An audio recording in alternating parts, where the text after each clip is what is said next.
ಕ್ರಿಸ್ತ ನಾಮದಲ್ಲಿ ವಂದಿಸ್ತೇನೆ. ದೇವರ ಒಂದು ಮಹಾ ಕೃಪೆಯಿಂದ ಈ ಒಂದು ದಿನ ನಾವೆಲ್ಲರೂ ಕೂಡ ಒಟ್ಟಾಗಿ ಸೇರಿ ಅವರ ಒಂದು ವಿಶೇಷವಾದಂತ ಒಂದು ಬುಕ್ ಸ್ಟಡಿಗೆ ನಾವೆಲ್ಲರೂ ಬಂದಿರೋದಕ್ಕೆ ದೇವರಿಗೆ ವಂದಿಸ್ತೇವೆ. ಬ್ರದರ್ಸ್ ಅಂಡ್ ಸಿಸ್ಟರ್ಸ್, ಎಲ್ಲರಿಗೂ ಆಡಿಯೋ ಕೇಳಿಸ್ತಾ ಇದೆಯಾ? ಕೇಳಿಸ್ತಾ ಇದೆ. ಹೌದು. ಓಕೆ. ಪ್ರಿಯ ಸಹೋದರ ಮತ್ತು ಸಹೋದರಿಯರೇ, ಈ ಒಂದು ಕೂಟನ ನಾವು ಪ್ರಾರ್ಥನೆ ಪೂರ್ವಕವಾಗಿ ಈ ಒಂದು ಕೂಟನ ನಾವು ಆರಂಭ ಮಾಡೋಣ. ನಮ್ಮನ್ನ ಪ್ರಾರ್ಥನೆ ನಡೆಸಬೇಕಾಗಿ ಸಹೋದರಾದಂತ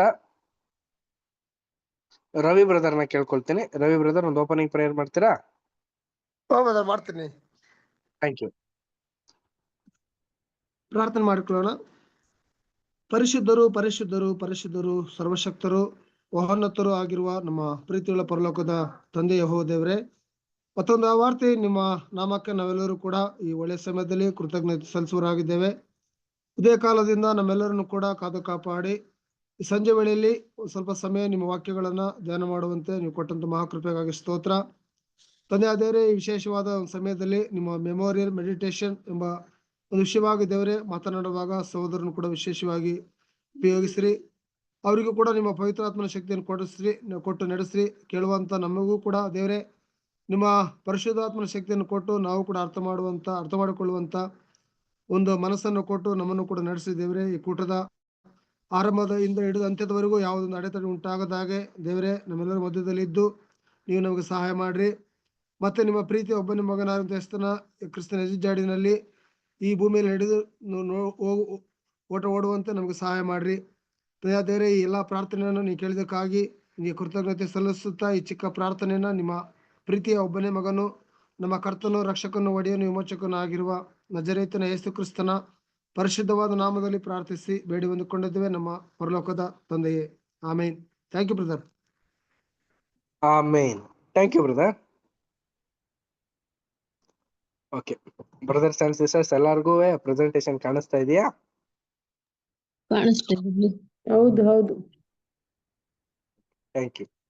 ಸೊ ಯಾರಾದ್ರೂ ಓದೋದಕ್ಕೆ ಹೇಳಿದ್ರೆ ಓದೋಕೆ ಟ್ರೈ ಮಾಡ್ತೀರಾ brothers and sisters? Okay, thank you. ಕ್ರಿಸ್ತನಲ್ಲಿ ಪ್ರೀತಿಯಿಂದ ಕರೆಯಲ್ಪಟ್ಟಂತ ಪ್ರಿಯ ಸಹೋದರ ಮತ್ತು ಸಹೋದರರೇ, ಮತ್ತೊಮ್ಮೆ ನಿಮ್ನೆಲ್ಲರೂ ಈ ಒಂದು ವಿಶೇಷವಾದಂತ ಕೂಟಕ್ಕೆ ಸ್ವಾಗತ ಕೋರುವಂತನಾಗಿದ್ದೀನಿ. ಪ್ರಿಯ ಸಹೋದರ ಮತ್ತು ಸಹೋದರರೇ, ತಂದೆಯ ದೇವರ ಒಂದು ಮಹಾಕೃಪೆ, ಒಂದು ಕರುಣೆಯಿಂದ ನಾವೆಲ್ಲರೂ ಕೂಡ ಈ ಒಂದು ದಿನಾನು ಕೂಡ ಮೆಮೋರಿಯಲ್ ಸ್ಟಡಿ ಪ್ರಭುರಾತ್ರಿ ಭೋಜನಕ್ಕೆ ಕುರಿತಾದಂತ ಹಲವಾರು ಅಧ್ಯಯನ ಈ ಒಂದು ದಿನಾನು ಕೂಡ ಮಾಡುವಂತರಾಗಿದ್ದೀವಿ. ಈ ಒಂದು ಟಾಪಿಕ್ ನಾವು ನೋಡ್ಬೇಕಾದ್ರೆ, so Raju brother last week ಈ ಒಂದು ಟಾಪಿಕ್ ನ ತಗೊಂಡಿದ್ರು.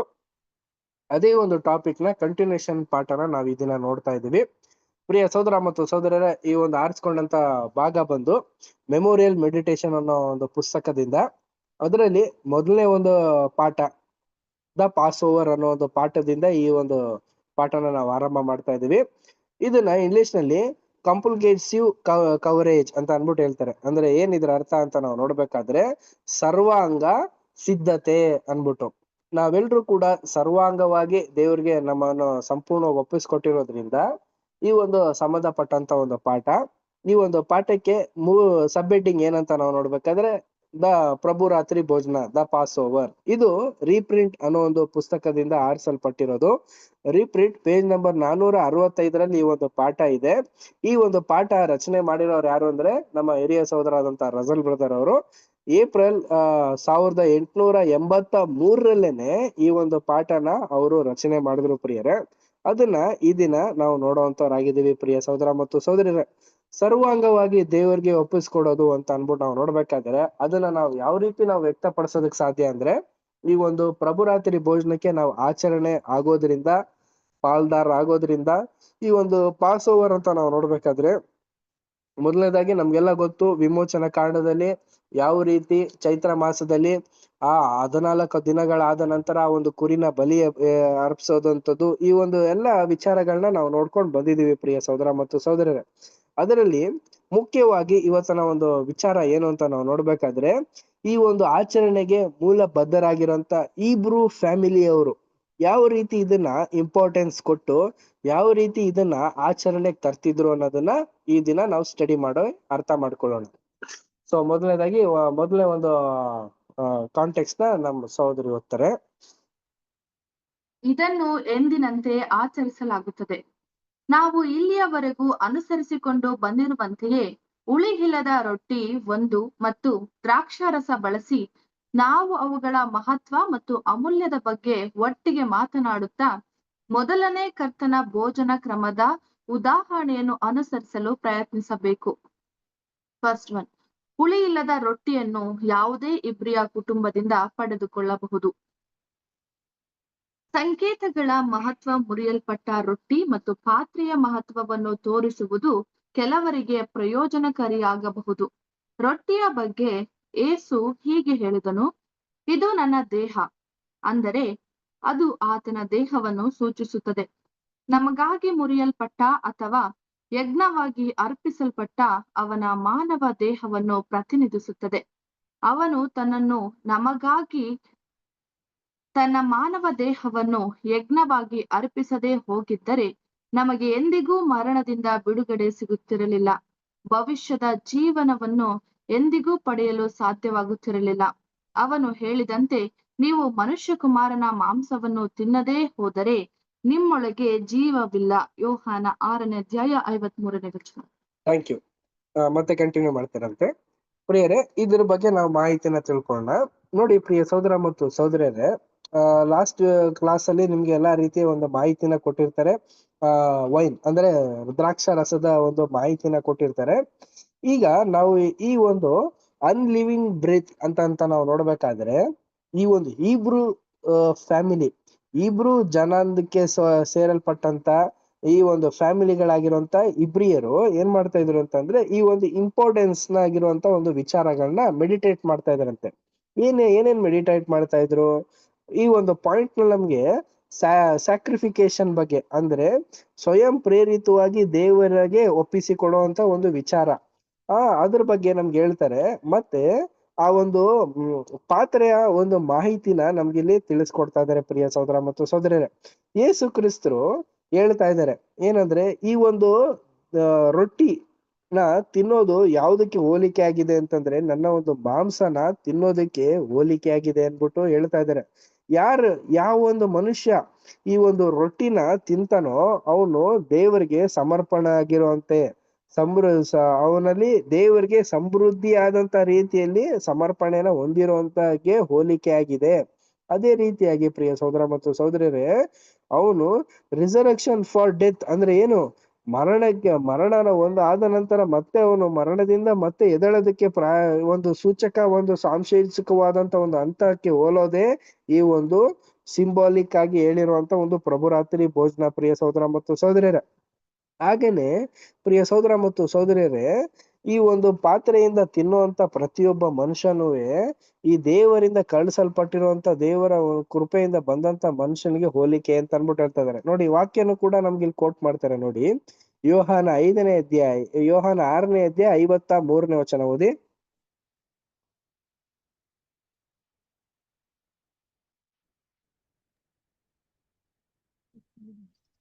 ಯೇಸು ಅವರಿಗೆ, ನಿಮಗೆ ನಿಜ ನಿಜವಾಗಿ ಹೇಳುತ್ತೇನೆ, ನೀವು ಮನುಷ್ಯಕುಮಾರನ ಮಾಂಸವನ್ನು ತಿನ್ನದೆ ಅವನ ರಕ್ತವನ್ನು ಕುಡಿಯದೆ ಹೋದರೆ ನಿಮ್ಮೊಳಗೆ ಜೀವವಿಲ್ಲ. Thank you sister.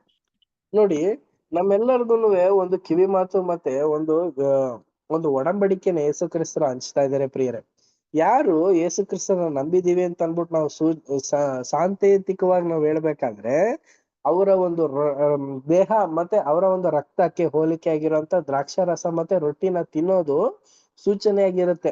ಇಲ್ಲ, ನಾನು ಯೇಸು ಸ್ವಾಮಿನ ನಂಬಿಟ್ಟಿದೀನಿ, ಸಾಕು, ತಂದೆಯ ದೇವರ ಒಂದು ಮಾಹಿತಿ ನಮಗ್ ಗೊತ್ತಿದೆ, ಇನ್ನೇನು ಬೇಡ, ನಾವು ದ್ರಾಕ್ಷಾರಸ ಮತ್ತೆ ರೊಟ್ಟಿನ ಸೇವನೆ ಮಾಡಲ್ಲ ಅಂತ ಅನ್ನೋಂತ ಒಂದು ಗುಂಪಿನ ಜನಾಂಗಕ್ಕೆ ಒಂದು ಒಂದು ರೀತಿಯ ಒಂದು ಸಂದೇಶನ ಇಲ್ಲಿ ಸೂಚಿಸ್ತಾ ಇದ್ದಾರೆ. ಪ್ರಿಯರೇ, ಯಾರು ಈ ಒಂದು ಆಚರಣೆ ಮಾಡಲ್ವೋ ಅವರು ಯಾವುದೇ ಕಾರಣಕ್ಕೂ ಯೇಸು ಕ್ರಿಸ್ತರಿಗೂ ತಂದೆಯ ದೇವ್ರಿಗೂ ಒಂದು ಮೆಚ್ಚಿನ ಜನಾಂಗವಾಗಿ ಮಾರ್ಪಾಟಾಗಿರುವಂತವ್ರು ಅಲ್ವೇ ಅಲ್ಲ ರೀ. ಹಾಗಿರ್ಬೇಕಾದ್ರೆ ಇದು ತುಂಬಾ ಇಂಪಾರ್ಟೆಂಟ್. ಪ್ರತಿಯೊಬ್ಬ ಮನುಷ್ಯನು ಕೂಡ ಯಾರು ಕ್ರಿಸ್ತನ ನಂಬ್ತಾರೋ ಅವರು ದೀಕ್ಷಾಸ್ಥಾನ ಹೊಂದಿ ಪ್ರಭುರಾತ್ರಿ ಭೋಜನ ಆಚರಣೆ ಮಾಡೋದು ಇಂಪಾರ್ಟೆಂಟ್ ಆಗಿದೆ. ನೆಕ್ಸ್ಟ್ ಕಂಟಿನ್ಯೂ ಮಾಡೋಣ. ಯೇಸುವಿನ ದೇಹವನ್ನು ಮುರಿಯುವುದು ಜೀವ ಕೊಡುವ ರೊಟ್ಟಿಯನ್ನು ಒದಗಿಸಿತು. ಅದನ್ನು ತಿಂದರೆ ಮನುಷ್ಯನು ಎಂದಿಗೂ ಸಾಯುವುದಿಲ್ಲ. ಇದು ಮಾತ್ರವಲ್ಲದೆ ಅದು ಜೀವಕ್ಕೆ ಹೋಗುವ ಇಕ್ಕಟ್ಟಾದ ಮಾರ್ಗವನ್ನು ತೆರೆಯುವುದು ಮತ್ತು ಸತ್ಯದ ಮೇಲಿರುವ ಮುದ್ರೆಯನ್ನು ಹೊಡೆದು ಹಾಕುತ್ತದೆ ಅಥವಾ ಮುರಿಯುತ್ತದೆ. ಇದು ಜೀವಕ್ಕೆ ನಡೆಸುವ ಇಕ್ಕಟ್ಟಾದ ದಾರಿಯಲ್ಲಿ ನಡೆಯಲು ಸಹಾಯ ಮಾಡುತ್ತದೆ. ಹೀಗೆ ಸತ್ಯದ ಮುದ್ರೆಯನ್ನು ಮುರಿದು ಹಾಕಿದವನು ಹೀಗೆ ಹೇಳುವುದನ್ನು ನೋಡುತ್ತೇವೆ: ನಾನೇ ಮಾರ್ಗವೂ ಸತ್ಯವೂ ಜೀವವೂ ಆಗಿದ್ದೇನೆ. ನನ್ನ ಮೂಲಕವಾಗಿ ಹೊರತು ಯಾರೂ ತಂದೆಯ ಬಳಿಗೆ ಬರುವುದಿಲ್ಲ. ಯೋಹಾನ 14ನೇ ಅಧ್ಯಾಯ 6ನೇ ವಚನ. Thank you. ಪ್ರಿಯ ಸಹೋದರ ಮತ್ತು ಸಹೋದರಿಯರೇ, ನೋಡಿ, ಯೇಸು ಕ್ರಿಸ್ತರು ಒಂದು ವಿಶೇಷವಾದಂತ ಒಂದು ಒತ್ತಲೆನ ಹೊರಳಿಸ್ತಾ ಇದ್ದಾರೆ ಪ್ರಿಯರೇ. ಅವರ ಒಂದು ದೇಹನ ತಿಂದಿ ಕುಡಿದಿರೋಂತ ಪ್ರತಿಯೊಬ್ಬ ವ್ಯಕ್ತಿಗಳನ್ನು ಕೂಡ ಏನಾಗ್ತಾನೆ ಅಂತಂದ್ರೆ ಇಕ್ಕಟ್ಟಾದ ಮಾರ್ಗದಲ್ಲಿ ಒಳಗಡೆ ಪ್ರವೇಶಿಸಕ್ಕೆ ಅವನಿಗೆ ಸ್ವಾತಂತ್ರ್ಯ ಸಿಗುತ್ತೆ. ಪ್ರಿಯ ಸಹೋದರ ಮತ್ತು ಸಹೋದರ, ಅಂದ್ರೆ ಎಲಿಜಿಬಲ್ ಆಗ್ತಾನೆ. ಇಕ್ಕಟ್ಟಾದಂತ ಮಾರ್ಗದಲ್ಲಿ ಹೋಗುವಂತ ಪ್ರತಿಯೊಬ್ಬ ಸಹೋದರ ಸಹೋದರಿಗೂ ಮುಖ್ಯವಾಗಿ ಸಿಗುವಂತದ್ದೇ ಫಸ್ಟ್ ಸ್ಟೆಪ್ ಏನಂದ್ರೆ ಪ್ರಭುರಾತ್ರಿ ಭೋಜನ ಆಚರಣೆ ಮಾಡೋದು, ದ್ರಾಕ್ಷಾರಸ ಮತ್ತೆ ರೊಟ್ಟಿನ ಸೇವನೆ ಮಾಡೋದು, ಅಂದ್ರೆ ಯೇಸು ಕ್ರಿಸ್ತನ ರಕ್ತ ಮತ್ತೆ ಮಾಂಸನ ಸೇವನೆ ಮಾಡೋದಕ್ಕೆ ಹೋಲಿಕೆ ಆಗಿರುತ್ತೆ ಪ್ರಿಯರೇ. ಇದನ್ನ ಮಾಡುವಂತ ಪ್ರತಿಯೊಬ್ಬ ಮನುಷ್ಯನು ಕೂಡ ಈ ಒಂದು ನ್ಯಾರೋವೇ ಅಂದ್ರೆ ಯಾವುದು ಈ ಒಂದು ಇಕ್ಕಟ್ಟಾದ ಮಾರ್ಗದಲ್ಲಿ ನಡೆದು ಜಯಶಾಲಿ ಆಗೋದಕ್ಕೆ ಸಾಧ್ಯ ಆಗಿರತ್ತಂತೆ ಪ್ರಿಯ ಸಹೋದರ ಮತ್ತು ಸಹೋದರರೇ. ಸೊ ವಾಕ್ಯಗಳೇ ನಮ್ಗೆ ಕೋಟ್ ಮಾಡುತ್ತೆ, ಯೇಸು ಕ್ರಿಸ್ತರೇ ಮಾರ್ಗನು ಸತ್ಯನು. ಹಾಗೆ ತಂದೆ ಬಳಿಗೆ ಹೋಗ್ಬೇಕು ಅಂದ್ರೆ ಯೇಸು ಕ್ರಿಸ್ತ ಹೊರತೆ ಬಿಟ್ಟು ಬೇರೆ ಯಾರೂ ಹೋಗೋದಕ್ ಸಾಧ್ಯ ಇಲ್ಲ ರೀ. ನಾವು ನೀವೆಲ್ಲ ಥಿಂಕ್ ಮಾಡೋ ತರ ಬರೀ ತಂದೆಯ ದೇವ್ರನ್ನ ನಂಬಿಟ್ರೆ ಸಾಕು, ತಂದೆಯ ದೇವ್ರಿದ್ರೆ ಸಾಕು, ಇಲ್ಲ ರೀ. ಯೇಸು ಕ್ರಿಸ್ತರಿಂದಲೇ ನಾವು ತಂದೆಯ ದೇವ್ರನ್ನ ನೋಡೋದಕ್ ಸಾಧ್ಯ. ನಾವ್ ಯಾರು ಕೂಡ ನೇರವಾಗಿ ತಂದೆಯ ದೇವ್ರನ್ನ ನೋಡೋದಕ್ಕೆ ಅಸಾಧ್ಯ, ಅವ್ರನ್ನ ಕಂಡ್ಕೊಳ್ಳೋದೇ ಅಸಾಧ್ಯ. ಅವ್ರನ್ನ ಕಂಡ್ಕೋಬೇಕಂದ್ರೆ ಯೇಸು ಕ್ರಿಸ್ತರ ಒಂದು ಪ್ರೀತಿ, ಕೃಪೆ, ಅವರ ಒಂದು ಕರುಣೆ, ಅವರ ಒಂದು ತ್ಯಾಗ ಬಲಿದಾನನ ನಾವು ಅರ್ಥ ಮಾಡ್ಕೊಂಡು ಅವರ ಒಂದು ರ್ಯಾನ್ಸಮ್ ಅನ್ನೋ ಒಂದು ವಿಚಾರನ ತಿಳ್ಕೊಂಡ್ರೇನೆ ನಮ್ಗೆ ಖಂಡಿತವಾಗ್ಲೂ ಈ ಒಂದು ಮಾಹಿತಿನ ನಾವು ಅರ್ಥ ಮಾಡ್ಕೊಂಡೆ ನಾವು ತಂದೆ ಬಳಿಗೆ ಹೋಗೋದಕ್ಕೆ ಸಾಧ್ಯ. ಪ್ರಿಯ ಸಹೋದರ ಮತ್ತು ಸಹೋದರಿ, ಕಂಟಿನ್ಯೂ. ಆ ಒಂದು ಕಾಂಟೆಕ್ಸ್ಟ್ ಮುಗಿತಾ ಫುಲ್ಲು? ಓದ್ಬಿಡಿ ಅದಷ್ಟು.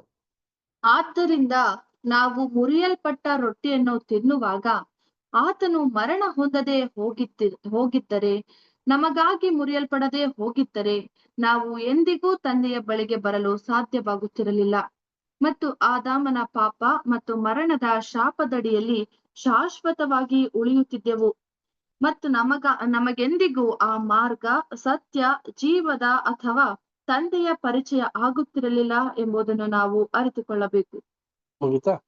ಸೊ ಪ್ರಿಯ ಸಹೋದರ ಮತ್ತು ಸಹೋದರಿಯರೇ, ನಾವು ಮೈಂಡ್ ನಲ್ಲಿ ಇಡ್ಕೋಬೇಕಂತೆ ಯಾವುದು ಏನ್ ವಿಚಾರ ಹೇಳ್ತಾ ಇದ್ದಾರೆ ಅಂದ್ರೆ, ಯೇಸು ಕ್ರಿಸ್ತರು ಇನ್ ಕೇಸಸ್ ಅವ್ರೇನಾದ್ರು ಬರ್ದೇ ಹೋಗಿದ್ರೆ, ನಮ್ಗೆಲ್ಲ ರ್ಯಾನ್ಸಮ್ ಕೊಡದೆ ಹೋಗಿದ್ರೆ, ನಾವ್ ಯಾವುದೇ ಕಾರಣಕ್ಕೂ ಇಡೀ ಮನುಷ್ಯ ಕುಲ ಯಾವುದೇ ಕಾರಣಕ್ಕೂ ತಂದೆಯ ದೇವ್ರ ಬಳಿ ಹೋಗೋದಕ್ಕೆ ಸಾಧ್ಯನೇ ಇರ್ತಿರ್ಲಿಲ್ವಂತೆ ಪ್ರಿಯ ಸಹೋದರ ಮತ್ತು ಸಹೋದರ. ಅಂದ್ರೆ ಏನು, ತಂದೆಯ ದೇವ್ರು ಎಲ್ಲಿದ್ದಾರೆ? ಪರಲೋಕ.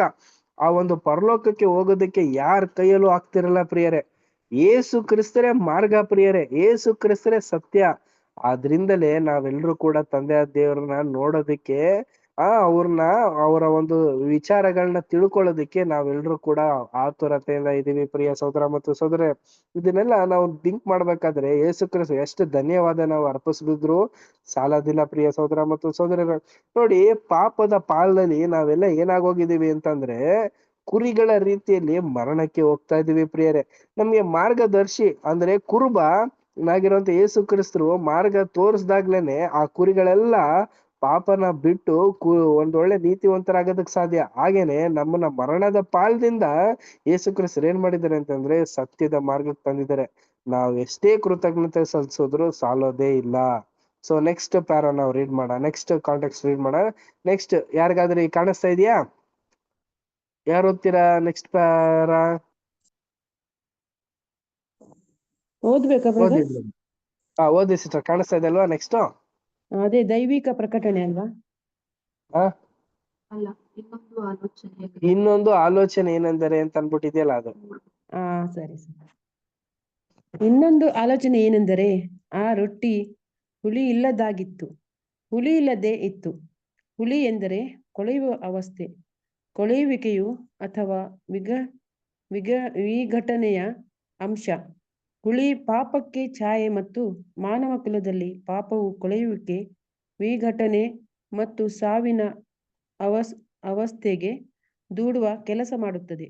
ಆದ್ದರಿಂದ ಈ ಹುಳಿ ಇಲ್ಲದ ರೊಟ್ಟಿಯು ಯೇಸು ಪಾಪವಿಲ್ಲದವನು, ಕುಂದು ಅಥವಾ ಕಳಂಕವಿಲ್ಲದ ಕುರಿಮರಿ, ಪರಿಶುದ್ಧನೂ ನಿರ್ದೋಷಿಯೂ ಕಳಂಕನೂ ಎಂದು ಘೋಷಿಸುತ್ತದೆ. ಯೇಸು ಆದಾಮನ ವಂಶದವನಾಗಿದ್ದರೆ ಅವನು ಭೂಲೋಕದ ತಂದೆಯಿಂದ ಸಾಮಾನ್ಯ ರೀತಿಯಲ್ಲಿ ದೇವರ ಅಂಶವನ್ನು ಪಡೆದಿದ್ದರೆ ಅವನು ಕೂಡ ಇತರ ಎಲ್ಲಾ ಮನುಷ್ಯರಂತೆ ಆದಾಮನ ಪಾಪದಿಂದ ಹುಳಿಯಾಗುತ್ತಿದ್ದನು. ಆದರೆ ಅವನ ಜೀವವು ದೇವರಿಂದ ನೇರವಾಗಿ ಬಂದಿತ್ತು. ಆದ್ದರಿಂದ ಅವನನ್ನು ಪರಲೋಕದಿಂದ ಇಳಿದು ಬಂದ ರೊಟ್ಟಿ ಎಂದು ಕರೆಯಲಾಗುತ್ತದೆ. ಯೋಹಾನ 5:41 ನೋಡಿ. ನಾವು ರೊಟ್ಟಿಯನ್ನು ಪರಿಶುದ್ಧವಾದದ್ದು, ಹುಳಿಯಿಲ್ಲದ್ದು ಎಂದು ಪ್ರಶಂಸಿಸೋಣ. ನಾವು ಅವನಿಂದ ತಿನ್ನೋಣ, ಸತ್ಯವನ್ನು, ವಿಶೇಷವಾಗಿ ಈ ಸತ್ಯವನ್ನು ತಿನ್ನೋಣ ಮತ್ತು ಜೀರ್ಣಿಸಿಕೊಳ್ಳೋಣ. ನಂಬಿಕೆಯಿಂದ ಅವನ ನೀತಿಯನ್ನು ನಮ್ಮದಾಗಿಸಿಕೊಳ್ಳೋಣ. ಅದರ ಮೂಲಕ ನಾವು ಅವನನ್ನು ಮಾರ್ಗ ಮತ್ತು ಜೀವವೆಂದು ಅರಿತುಕೊಳ್ಳುತ್ತೇವೆ. Thank you brother. Thank you sister. ಮುಗಿತಾ? Thank you brothers and sister. Thank you sister. ಪ್ರಿಯ ಸಹೋದರ ಮತ್ತು ಸಹೋದರರೇ, ನಮ್ಗೆ ಈ ಒಂದು ಮಾಹಿತಿನ ಇಲ್ಲಿ ಹಂಚ್ತಾ ಇದ್ದಾರೆ ಪ್ರಿಯರೇ. ಹುಳಿಯ ಬಗ್ಗೆ ಮಾಹಿತಿ ನೋಡಿ. ರೊಟ್ಟಿ ಏನಾಗಿತ್ತು ಅಂದ್ರೆ ಹುಳಿ ಇಲ್ದೇ ಇರೋ ರೀತಿಯಲ್ಲಿ ಇತ್ತು ಅಂತ ಅಂದ್ರೆ ಏನು ಕೆಟ್ಟಿಲ್ಲ ಪ್ರಿಯ ಸಹೋದರ ಮತ್ತು ಸಹೋದರರೇ. ಕೆಡದೇ ಇರೋ ಒಂದು ಪದಾರ್ಥನ ಏನ್ ಮಾಡ್ತೀವಿ ಅಂತಂದ್ರೆ ನಾವು ಇಡ್ಕೋತೀವಿ. ಅದೇ ಪ್ರಕಾರನೇ ಇಲ್ಲೂ ಕೂಡ ಯೇಸು ಕ್ರಿಸ್ತರು ಈ ಒಂದು ಆದಾಮನ ಒಂದು ಕಡೆಯಿಂದ ಬಂದಿರೋದಲ್ಲ ಪ್ರಿಯ ಸಹೋದರ ಮತ್ತು ಸಹೋದರರೇ. ನೇರವಾಗಿ ತಂದೆ ದೇವರಿಂದ ಬಂದಿರೋದ್ರಿಂದ ಆ ಒಂದು ಹುಳಿ ಆ ಒಂದು ಹುಳಿ ಯೇಸು ಕ್ರಿಸ್ತನಲ್ಲಿ ಅಂಟಿಲ್ಲ. ಅಂದ್ರೆ ಏನು, ಪಾಪ ಯೇಸು ಕ್ರಿಸ್ತನಲ್ಲಿ ಅಂಟಿರಲ್ಲ ಪ್ರಿಯ ಸಹೋದರ ಮತ್ತು ಸಹೋದರರೇ. ಆದ್ರಿಂದ ಏನಾಗತ್ತೆ ಅಂತಂದ್ರೆ ಯೇಸು ಕ್ರಿಸ್ತರು ಭೂಲೋಕದಲ್ಲಿ ಇದ್ದಾಗ್ಲೂ ಕೂಡ ಆ ಒಂದು ಹುಳಿ ಅವರಲ್ಲಿ ಅಂಟ್ಲಿಲ್ಲ. ಅಂದ್ರೆ ಏನು, ಈ ಎಲ್ಲ ಆ ಹುಣ್ಸೆ ಹಣ್ಣು ತಿಂದ್ರೆ ಎಲ್ರು ಅಲ್ಲಿ ಜುಮ್ ಆಗೋಯ್ತು ಅಂದ್ಬಿಟ್ಟು ನಾವು ನೋಡ್ತೀವಿಲ್ಲ, ಅದೇ ಪ್ರಕಾರನೇ ಈ ಒಂದು ಪಾಪದ ಪಾಲದಲ್ಲಿ ಯೇಸು ಕ್ರಿಸ್ತರು ಏನ್ ಮಾಡಿದ್ರು ಅಂದ್ರೆ ಪಾಪಕ್ಕೆ ಶರಣನೇ ಆಗ್ಲಿಲ್ಲ. ಆ ಒಂದು ಪಾಪನ ಜಯಿಸೋದಕ್ಕೆ ಬೇಕಾಗಿರುವಂತ ಶಕ್ತಿ ಸಾಮರ್ಥ್ಯನ ಆಲ್ರೆಡಿ ಅವರು ಒಂದು ಮೈಂಡ್ ಫುಲ್ ಆಗಿರೋದ್ರಿಂದ ಅವರು ಜಯಿಸಿದ್ರು ಪ್ರಿಯ ಸಹೋದರ ಮತ್ತು ಸಹೋದರರೇ. ಇಷ್ಟೆಲ್ಲ ನಾವು ಅಂಶಗಳನ್ನ ನಾವು ನೋಡ್ಬೇಕಾದ್ರೆ ಯೋಹಾನದಲ್ಲೂ ಕೂಡ ಒಂದು ಮಾತನ್ನ ಹೇಳ್ತಾರೆ ನೋಡಿ. ಯೋಹಾನ 6ನೇ ಅಧ್ಯಾಯ 41ನೇ ವಚನ ಓದಿ. ನಾನು ಮನುಷ್ಯರಿಂದಾಗುವ ಮಾನವನ್ನು ಅಂಗೀಕರಿಸುವುದಿಲ್ಲ. ಸಾಕ ಬ್ರದರ್? 41 ಪೂರ್ತಿ ಓದಿ ಇಷ್ಟ. 6ನೇ ಅಧ್ಯಾಯ 41. ಅದೇ, ನಾನು ಮನುಷ್ಯರಿಂದ ಆಗುವ ಮಾನವನ್ನು ಅಂಗೀಕರಿಸುವುದಿಲ್ಲ, ಆದರೆ ನಿಮ್ಮನ್ನು ನಾನು ಬಲ್ಲೆನು. ನೋಡಿದ್ರ ಪ್ರಿಯ ಸಹೋದರ ಮತ್ತು ಸಹೋದರರೇ, ಮನುಷ್ಯರಿಂದ ಏನೇ ಒಂದು ವಿಚಾರಗಳು ಬಂದ್ರು ಕೂಡ ಯೇಸು ಕ್ರಿಸ್ತರು ಅಂಗೀಕರಿಸ್ತಿರ್ಲಿಲ್ವಂತೆ. ಅದನ್ನೇನ್ ಮಾಡ್ತಿದ್ರು ಅಂದ್ರೆ ಅದನ್ನ ಪೂರ್ಣಂಕಿಸಿಸ್ತಿದ್ರು. ಅದೇ ಪ್ರಕಾರನೇ ಈ ಒಂದು ಪಾಪದ ಪಾಲದಲ್ಲಿರುವಂತ ಈ ಮನುಷ್ಯನ ಮಧ್ಯದಲ್ಲಿ ಯೇಸು ಕ್ರಿಸ್ತ ಇದ್ರೂ ಕೂಡ ಯಾವುದೇ ಕಾರಣಕ್ಕೂ ಪಾಪ ಅವ್ರ ಬಳಿ ಅಂಟಕ್ಕೆ ಸಾಧ್ಯನೇ ಆಗ್ತಿರ್ಲಿಲ್ಲ. ಸಾಧ್ಯವಾದಷ್ಟು ಅವ್ರು ಏನ್ ಮಾಡಿದ್ರು ಅಂತಂದ್ರೆ ನೀತಿವಂತರಾಗಿದ್ದಿ ನೀತಿವಂತಿಕೆನ ಅವ್ರು ಕಾಪಾಡ್ಕೊಂಡು ಹೋದ್ರು. ಇದೆಲ್ಲ ನಮ್ಗೆ ಒಂದು ಎಕ್ಸಾಂಪಲ್ ಪಾಠಗಳಿದೆ. ನೆಕ್ಸ್ಟ್ ಪ್ಯಾರಾ ರೀಡ್ ಮಾಡೋಣ. ನೆಕ್ಸ್ಟ್ 4ನೇ ಒಂದು ಪ್ಯಾರಾ ರೀಡ್ ಮಾಡಿ. ಅಪೊಸ್ತಲ ಓದಿ ಸಿಸ್ಟರ್. ನೆಕ್ಸ್ಟ್ ಬೇರೆ ಇನ್ಯಾರು ಇದ್ದೀರಾ, ಓದ್ತೀರಾ? ಓದಿ ಸಿಸ್ಟರ್. 4ನೇದೊಂದು 4ನೇ ಪ್ಯಾರಾ. ದೈವಿಕ ಪ್ರಕಟಣೆಯ ಮೂಲಕ ಅಪೊಸ್ತಲರು ರೊಟ್ಟಿಯ ಬಗ್ಗೆ ಮತ್ತಷ್ಟನ್ನು ನಮಗೆ ತಿಳಿಸುತ್ತಾರೆ.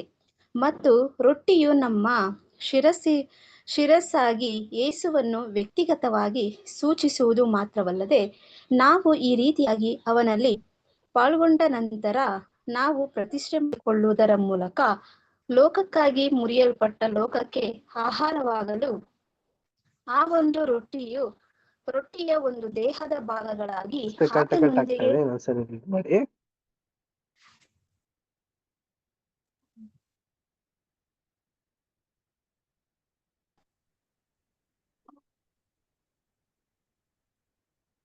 ಓದ್ಲಾ ಬ್ರದರ್? ಹಲೋ, ಕೇಳಿಸ್ತಿದ್ಯಾ? ಕಂಟಿನ್ಯೂ. ಇಲ್ಲ, ಕಟ್ ಆಗೋಯ್ತು. ಸ್ಟಾರ್ಟಿಂಗ್ ಇಂದ ಓದಿ ಸಿಸ್ಟರ್. ಇಲ್ಲ ನೆಟ್ವರ್ಕ್ ಪ್ರಾಬ್ಲಮ್ ಇದೆ ಬ್ರದರ್. ಟ್ರೈ ಮಾಡಿ. ದೈವಿಕ ಪ್ರಕಟಣೆಯ ಮೂಲಕ ಅಪೋಸ್ತಲರ ರೊಟ್ಟಿಯ ಬಗ್ಗೆ ಮತ್ತಷ್ಟು ಅರ್ಥವನ್ನು ನಮಗೆ ತಿಳಿಸುತ್ತದೆ ಮತ್ತು ರೊಟ್ಟಿಯ ನಮ್ಮ ಶಿರಸ್ಸಾಗಿ ಯೇಸುವನ್ನು ವ್ಯಕ್ತಿಗತವಾಗಿ ಸೂಚಿಸುವುದು ಮಾತ್ರವಲ್ಲದೆ ನಾವು ಈ ರೀತಿಯಾಗಿ ಪಾಲ್ಗೊಂಡ ನಂತರ ನಾವು ಪ್ರತಿಷ್ಠೆ ಮಾಡಿಕೊಳ್ಳುವುದರ ಮೂಲಕ ಮುರಿಯಲ್ಪಟ್ಟು ಲೋಕಕ್ಕೆ ಆಹಾರವಾಗಲು ಆ ಒಂದು ರೊಟ್ಟಿಯ ಒಂದು ದೇಹದ ಭಾಗಗಳಾಗಿ ಆತನೊಂದಿಗೆ ಜೊತೆಗೂಡಬಹುದು. ಮತ್ತು 1 ಕೊರಿಂಥ 10:16 ನೀತಿವಂತರೆಂದು ಎಣಿಸಲ್ಪಟ್ಟ ವಿಶ್ವಾಸಿಗಳಾಗಿ ನಮಗೆ ದೊರೆತಿರುವ ಸೌಭಾಗ್ಯವೇನೆಂದರೆ, ಈಗ ಕ್ರಿಸ್ತನೊಂದಿಗೆ ಆತನ ಬಾಧೆಗಳಲ್ಲಿ ಮತ್ತು ಮರಣದಲ್ಲಿ ಪಾಲುಗಾರರಾದರೆ ಮುಂಬರುವ ಮಹಿಮೆಗಳಲ್ಲಿ ಆತನೊಂದಿಗೆ ಸಹಭಾಗ್ಯರಾಗಿ ಭೂಮಿಯ ಎಲ್ಲಾ ಕುಟುಂಬಗಳಿಗೆ ಆಶೀರ್ವಾದ ಮತ್ತು ಜೀವ ನೀಡುವ ಕೆಲಸದಲ್ಲಿ ಆತನ ಜೊತೆಯಾಗಬಹುದು ಎಂಬ ಇದೇ ಚಿಂತೆಯನ್ನು ಅಪೋಸ್ತಲರು ಪದೇ ಪದೇ ಮತ್ತು ವಿವಿಧ ಚಿತ್ರಣಗಳ ಅಡಿಯಲ್ಲಿ ವ್ಯಕ್ತಪಡಿಸುತ್ತಾರೆ. ಆದರೆ ಯೇಸು ಹೇಗೆ ವೈಯಕ್ತಿಕವಾಗಿ ಮುರಿಯಲ್ಪಟ್ಟರೋ ಅದೇ ರೀತಿ ಸಭೆಯನ್ನು ಈಗ ಒಟ್ಟಾರೆಯಾಗಿ ಮುರಿಯಲಾಗುತ್ತಿರುವ ರೊಟ್ಟಿಗೆ ಹೋಲಿಸಿದಾಗ ಅದು ನಮ್ಮ ಶಿರಸ್ಸಿನೊಂದಿಗೆ ನಮಗಿರುವ ಐಕ್ಯತೆ ಮತ್ತು ಅನ್ಯೋನ್ಯತೆಯ ಬಗ್ಗೆ ಗಮನಾರ್ಹವಾದ ಮತ್ತು ಬಲವಾದ ಸ್ಪಷ್ಟನೆಯನ್ನು ಒದಗಿಸುತ್ತದೆ. ಮುಗಿತು ಬ್ರದರ್. Thank you sister. ಪ್ರಿಯ ಸಹೋದರ ಮತ್ತು ಸಹೋದರರೇ, ಈ ಒಂದು ದೈವಿಕವಾದಂತ ಪ್ರಕಟಣೆ ಹೊಂದಿರುವಂತ ಅಪೋಸ್ಟಲ್ಸ್ಗಳು ಅವರ ಒಂದು ಫ್ಯೂಚರ್ ಒಂದು ಮೀನಿಂಗ್ ಏನಾಗಿತ್ತು ಅಂತಂದ್ರೆ, ರೊಟ್ಟಿಯ ಬಗ್ಗೆ ಒಂದು ಮಾಹಿತಿ ಏನಾಗಿತ್ತು ಅಂತಂದ್ರೆ, ಈ ಒಂದು ರೊಟ್ಟಿ ಇದೆಯಲ್ಲ, ಇದು ತುಂಬಾ ವಿಶೇಷವಾದಂತ ಒಂದು ಮಾಹಿತಿ ಇರುವಂತ ಒಂದು ರೊಟ್ಟಿ. ಈ ಒಂದು ರೊಟ್ಟಿನ ಮಾಡ್ಬೇಕಾದ್ರೆ ಯಾವ ರೀತಿ ಎಲ್ಲಾ ಗೋಧಿ ಕಾಳನ್ನ ತಗೊಂಡು ಅದನ್ನ ಹೆಂಗೆ ಸ್ಮ್ಯಾಚ್ ಮಾಡಿ ಅದನ್ನ ಪೌಡರ್ ಮಾಡಿ ಅದನ್ನ ಯಾವ ರೀತಿ ಅದನ್ನ ಎಲ್ಲವನ್ನು ಒಂದಾಗಿ ಇಟ್ಕೊಂಡು ಒಂದೊಳ್ಳೆ ಪ್ರಿವಿಲೇಜ್ ನ ಇಟ್ಕೊಂಡು ಏನ್ ಮಾಡ್ತಿದ್ರು ಅದನ್ನ ಮಾಡ್ತಿದ್ರು ಪ್ರಿಯರೇ. ಹಾಗೇನೆ ಕ್ರೈಸ್ತರಾಗಿರುವಂತ ನಾವೆಲ್ಲರೂ ಕೂಡ ನಿಜವಾಗ್ಲು ನಾವೆಲ್ಲರೂ ಕ್ರೈಸ್ತರ ಅಂತಂದ್ರೆ ಖಂಡಿತವಾಗ್ಲೂ ಪ್ರಿಯ ಸಹೋದರ ಮತ್ತು ಸಹೋದರರೇ, ನಮ್ಮೆಲ್ಲರ ಮಧ್ಯದಲ್ಲಿ ಹೆಸರು ನಂತರ ಕ್ರೈಸ್ಟ್ ಅಂತ ಅನ್ಬಿಟ್ಟು ಹೆಸರು ಮಾಡಿಕೋಬೇಕು. ಯಾಕೆಂದ್ರೆ ನಾವೆಲ್ಲ ಬ್ಯಾಪ್ಟಿಸಮ್ ತಗೊಂಡಿರೋದ್ರಿಂದ ನಾವೆಲ್ಲ ಕ್ರೈಸ್ತರುಗಳು. ಆದ್ರೆ ಗುಣಗಳು ಅಷ್ಟಿಲ್ಲ, ಆದ್ರೆ ಪ್ರಯತ್ನ ಪಡ್ತಾ ಇದೀವಿ. ಕ್ರೈಸ್ತನ ಒಂದು ಗುಣನ ಹೊಂದ್ಕೊಳ್ಳೋದಕ್ಕೆ ಪ್ರಯತ್ನ ಪಡ್ತಾ ಇದೀವಿ. ಈ ಒಂದು ಗುಣನ ಹೊಂದ್ಕೊಂಡಿರುವಂತ ನಾವೆಲ್ರುಗಳು ಏನಾಗ್ತೀವಿ ಅಂತಂದ್ರೆ, ಆ ದೇವರಿಗೆ ಮಹಿಮೆ ತರೋ ರೀತಿಯಲ್ಲಿ ಆ ಒಂದು ರೊಟ್ಟಿನ ಆಗಿ ಆ ಒಂದು ರೊಟ್ಟಿಯ ಒಂದೊಂದು ಭಾಗನು ಮುರಿದಿ ಒಬ್ರೊಬ್ರು ಸೇವಿಸ್ಬೇಕಾದ್ರೆ ಅದನ್ನ ಯಾವುದಕ್ಕೆ ಸೂಚನೆ ಅಂತಂದ್ರೆ ಅನ್ಯೋನ್ಯತೆಗೆ ಸೂಚನೆ ಅಂತ ಪ್ರಿಯರೇ. ಈ ಒಂದು ಅನ್ಯೋನ್ಯತೆನ ಈ ಒಂದು ಚರ್ಚ್ ಮೆಂಬರ್ ಆಗಿರೋಂತ ನಾವೆಲ್ಲರೂ ಕೂಡ ನಾವು ನಡೆಸ್ಬೇಕು, ಮಾಡ್ಬೇಕು. ಯೇಸು ಕ್ರಿಸ್ತರು ಅವರ ಒಂದು ಸಂಪೂರ್ಣ ಜೀವಿತದಲ್ಲೂ ಕೂಡ ಇದನ್ನೇ ಅವ್ರು ತೋರಿಸಿದ್ದು. ಎಲ್ಲೂ ಕೂಡ ಒಡೆದೋಗೋ ರೀತಿಯಲ್ಲಿ ಅವ್ರು ಇರಲಿಲ್ಲ. ಎಲ್ಲಾರನ್ನೂ ಕೂಡ ಒಟ್ಟಾಗಿ ಇರಿಸ್ಕೊಂಡು ಒಟ್ಟಿಗೆ ಅವರು ಸೇವೆ ಮತ್ತೆ ಸುವಾರ್ತೆನ ಸಾರಿದ್ರು ಪ್ರಿಯ ಸಹೋದರ ಮತ್ತು ಸಹೋದರರೇ. ನೋಡಿ, ಕೆಲವೊಂದು ವಾಕ್ಯದಲ್ಲೂ ಕೂಡ ಕೋಟ್ ಮಾಡ್ತಾರೆ ನೋಡಿ. 1 ಕೊರಿಂಥ 10ನೇ ಅಧ್ಯಾಯ 16ನೇ ವಚನ ಓದಿ.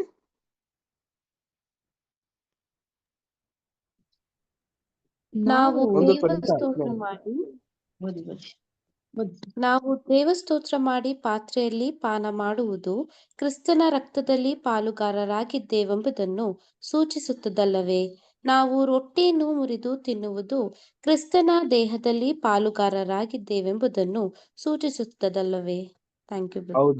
ಹೌದು ಪ್ರಿಯ ಸಹೋದರ ಮತ್ತು ಸಹೋದರರೇ, ನಾವು ಈ ಒಂದು ಮುಂದಿನ ತಿಂಗಳು 11ನೇ ತಾರೀಕು ತಗೊಳ್ಳುವಂತ ಪ್ರಭುರಾತ್ರಿ ಭೋಜನದಲ್ಲಿ ಆ ಒಂದು ರೊಟ್ಟಿನ ಮುರಿದು ತಿನ್ಬೇಕಾದ್ರೆ ಅದು ಯಾವುದಕ್ಕೆ ಹೋಲಿಕೆ ಅಂತಂದ್ರೆ, ಪರಲೋಕದ ಒಂದು ಜನಾಂಗಕ್ಕೆ ಆರಿಸಲ್ಪಟ್ಟಂತ ವಿಶೇಷವಾದಂತ ವ್ಯಕ್ತಿಗಳಿಗೆ ಹೋಲಿಕೆ ಆಗಿದ್ದೀವಿ ಪ್ರಿಯ ಸಹೋದರ ಮತ್ತು ಸಹೋದರರೇ.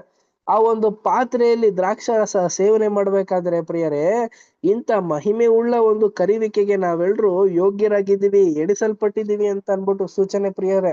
ಆದ್ರೆ ಇದು ಅಲ್ಟಿಮೇಟ್ ರಿಸಲ್ಟ್ ಯಾವಾಗ? ನಾವು ಮರಣದವರೆಗೂ ನಂಬಿಗಸ್ತರಾಗಿದ್ದು ಜೀವ ಎಂಬ ಜಯಮಾಲ ನಾವು ಹೊಂದಿದ್ವಿ ಅಂತಂದ್ರೆ ಅವಾಗ ನಮ್ಗೆ ಒಂದು ಪುರಸ್ಕಾರ. ಅದಕ್ಕಿಂತ ಮುಂಚೆ ನಾವೆಲ್ಲ ರೇಸ್ ನಲ್ಲಿ ಇದೀವಿ. ಇನ್ನೂ ಕೂಡ ಅವಕಾಶಗಳನ್ನ ದೇವರು ನಮ್ಗೆ ಕೊಟ್ಟಿದ್ದಾರೆ. ಈ ಒಂದು ಅವಕಾಶನ ಸದುಪಯೋಗ ಮಾಡ್ಕೊಂಡು ಸತ್ಯವಾಗಿ ನಡ್ಕೊಂಡು ಹೋಗೋದಕ್ಕೆ ಪ್ರಯಾಸ ಪಡುವಂತರಾಗಿರೋಣ ಪ್ರಿಯರೇ. ಎಂತ ಅಮೂಲ್ಯವಾದಂತ ರೀತಿಯಲ್ಲಿ ಹೇಳ್ತಾ ಇದ್ದಾರೆ ಅಂದ್ರೆ ಲೇಖಕರು ಅದ್ಭುತವಾದಂತ ರೀತಿಯಲ್ಲಿ ಹೇಳ್ತಾ ಇದ್ದಾರೆ. ಆ ಒಂದು ದ್ರಾಕ್ಷಾರಸ ಮುಟ್ಟೋದೇ ಆಗ್ಲಿ, ಸೇವನೆ ಮಾಡೋದೇ ಆಗ್ಲಿ, ಆ ಒಂದು ಪ್ರಭುರಾತ್ರಿ ಭೋಜನ ಮಾಡೋದೇ ಆಗ್ಲಿ, ಅದೆಲ್ಲ ಭಾಗ್ಯಶಾಲಿಗಳಿಗೆ ಸಿಗುವಂತದ್ದೇ ಹೊರತು ಈ ಒಂದು ಲೋಕದಲ್ಲಿರುವಂತ ಬೇರೆ ಹೆಸರಿಗೆ ಸಿಗುವಂತದ್ದಲ್ಲ ಅನ್ಬಿಟ್ಟು ನಮ್ಗೆ ಇಲ್ಲಿ ಮಾಹಿತಿನ ಹಂಚ್ತಾ ಇದ್ದಾರೆ ಪ್ರಿಯರೇ. ಇದು ಒಂದು ವಿಶೇಷವಾದಂತ ರೀತಿಯಲ್ಲಿ ನಮ್ಗೆ ಎಲ್ಲರಿಗೂ ಕೂಡ ಒಂದು ಪಾಠ ಪ್ರಿಯರೇ. ನೆಕ್ಸ್ಟ್ ಪ್ಯಾರಾ ನಾವು ರೀಡ್ ಮಾಡೋಣ. ನೆಕ್ಸ್ಟ್ ಪ್ಯಾರಾನ ಬ್ರದರ್ಸ್ ಅಂಡ್ ಸಿಸ್ಟರ್ಸ್ ಎಲ್ಲರಿಗೂ ಕಾಣಿಸ್ತಾ ಇದೆಯಾ? ನೆಕ್ಸ್ಟ್ ಪ್ಯಾರಾ ಫಸ್ಟ್ ಹೆಡ್ಡಿಂಗು ಇಲ್ಲ ಬ್ರದರ್, ಈಗ ಕಾಣ್ತಾ ಇಲ್ಲ ಬ್ರದರ್. ಕಾಣಿಸ್ತಿದೆ. ಅದು ಬೇರೆ ಇವಾಗ ಕಾಣ್ತಾ ಇದೆ. ಕಾಣಿಸ್ತಾ ಇದೆಯಾ? ಯಾರು ಓದ್ತೀರಾ ಮೊದಲನೇ ಒಂದು ಪ್ಯಾರಾನ?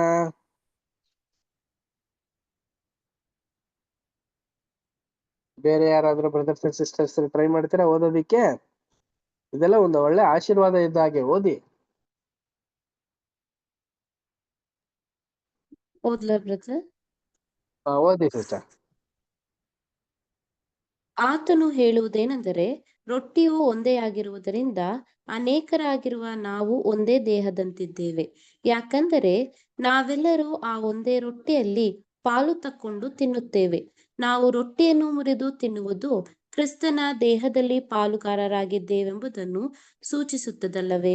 1 ಕೊರಿಂಥ 10ನೇ ಅಧ್ಯಾಯ ವಚನ 16-17. ದ್ರಾಕ್ಷಾರಸವು ಆತನು ಕೊಟ್ಟ ಜೀವವನ್ನು, ಯಜ್ಞವನ್ನು, ಮರಣವನ್ನು ಪ್ರತಿನಿಧಿಸುತ್ತದೆ. ಇದು ನನ್ನ ರಕ್ತ, ಮರಣ ಹೊಂದುವ ಮೂಲಕ ಕಳೆದುಕೊಂಡ ಜೀವವನ್ನು ಸೂಚಿಸುತ್ತದೆ. ಇದು ಒಡಂಬಡಿಕೆಯ ರಕ್ತ. ಇದು ಪಾಪಗಳ ಕ್ಷಮೆಗಾಗಿ ಬಹು ಜನರಿಗೋಸ್ಕರ ಸುರಿಸಲ್ಪಡುವ ರಕ್ತ. ಇದರಲ್ಲಿರುವುದನ್ನು ಎಲ್ಲರೂ ಕುಡಿಯಿರಿ. ಮತ್ತು ಮತ್ತಾಯ 26ನೇ ಅಧ್ಯಾಯ ವಚನ 27-28. ಸಾಕು ಸಿಸ್ಟರ್, ಕಂಟಿನ್ಯೂ ಮಾಡ್ತೀರಂತೆ. ಪ್ರಿಯ ಸಹೋದರ ಮತ್ತು ಸಹೋದರರೇ, ನೋಡಿ ಎಂತ ಅದ್ಭುತವಾದಂತ ರೀತಿಯಲ್ಲಿ ರೊಟ್ಟಿ ಮಾಹಿತಿ, ದ್ರಾಕ್ಷಾರಸ ಮಾಹಿತಿನ ನಮಗ್ ಕೊಡ್ತಾ ಇದ್ದಾರೆ. ಈ ಒಂದು ರೊಟ್ಟಿನ ಎಲ್ಲಾ ಪೌಡ್ರು ಆಗಿ ಆ ಒಂದು ರೊಟ್ಟಿ ಮಾಡಿದಾಗ ಏನಾಗುತ್ತೆ ಅಂದ್ರೆ ಒಂದ್ ಬಾಡಿಗೆ, ಅಂದ್ರೆ ನಾವೆಲ್ಲರೂ ಒಂದೇ ಅನ್ನೋದಕ್ಕೆ ಸೂಚನೆ ಪ್ರಿಯರೇ.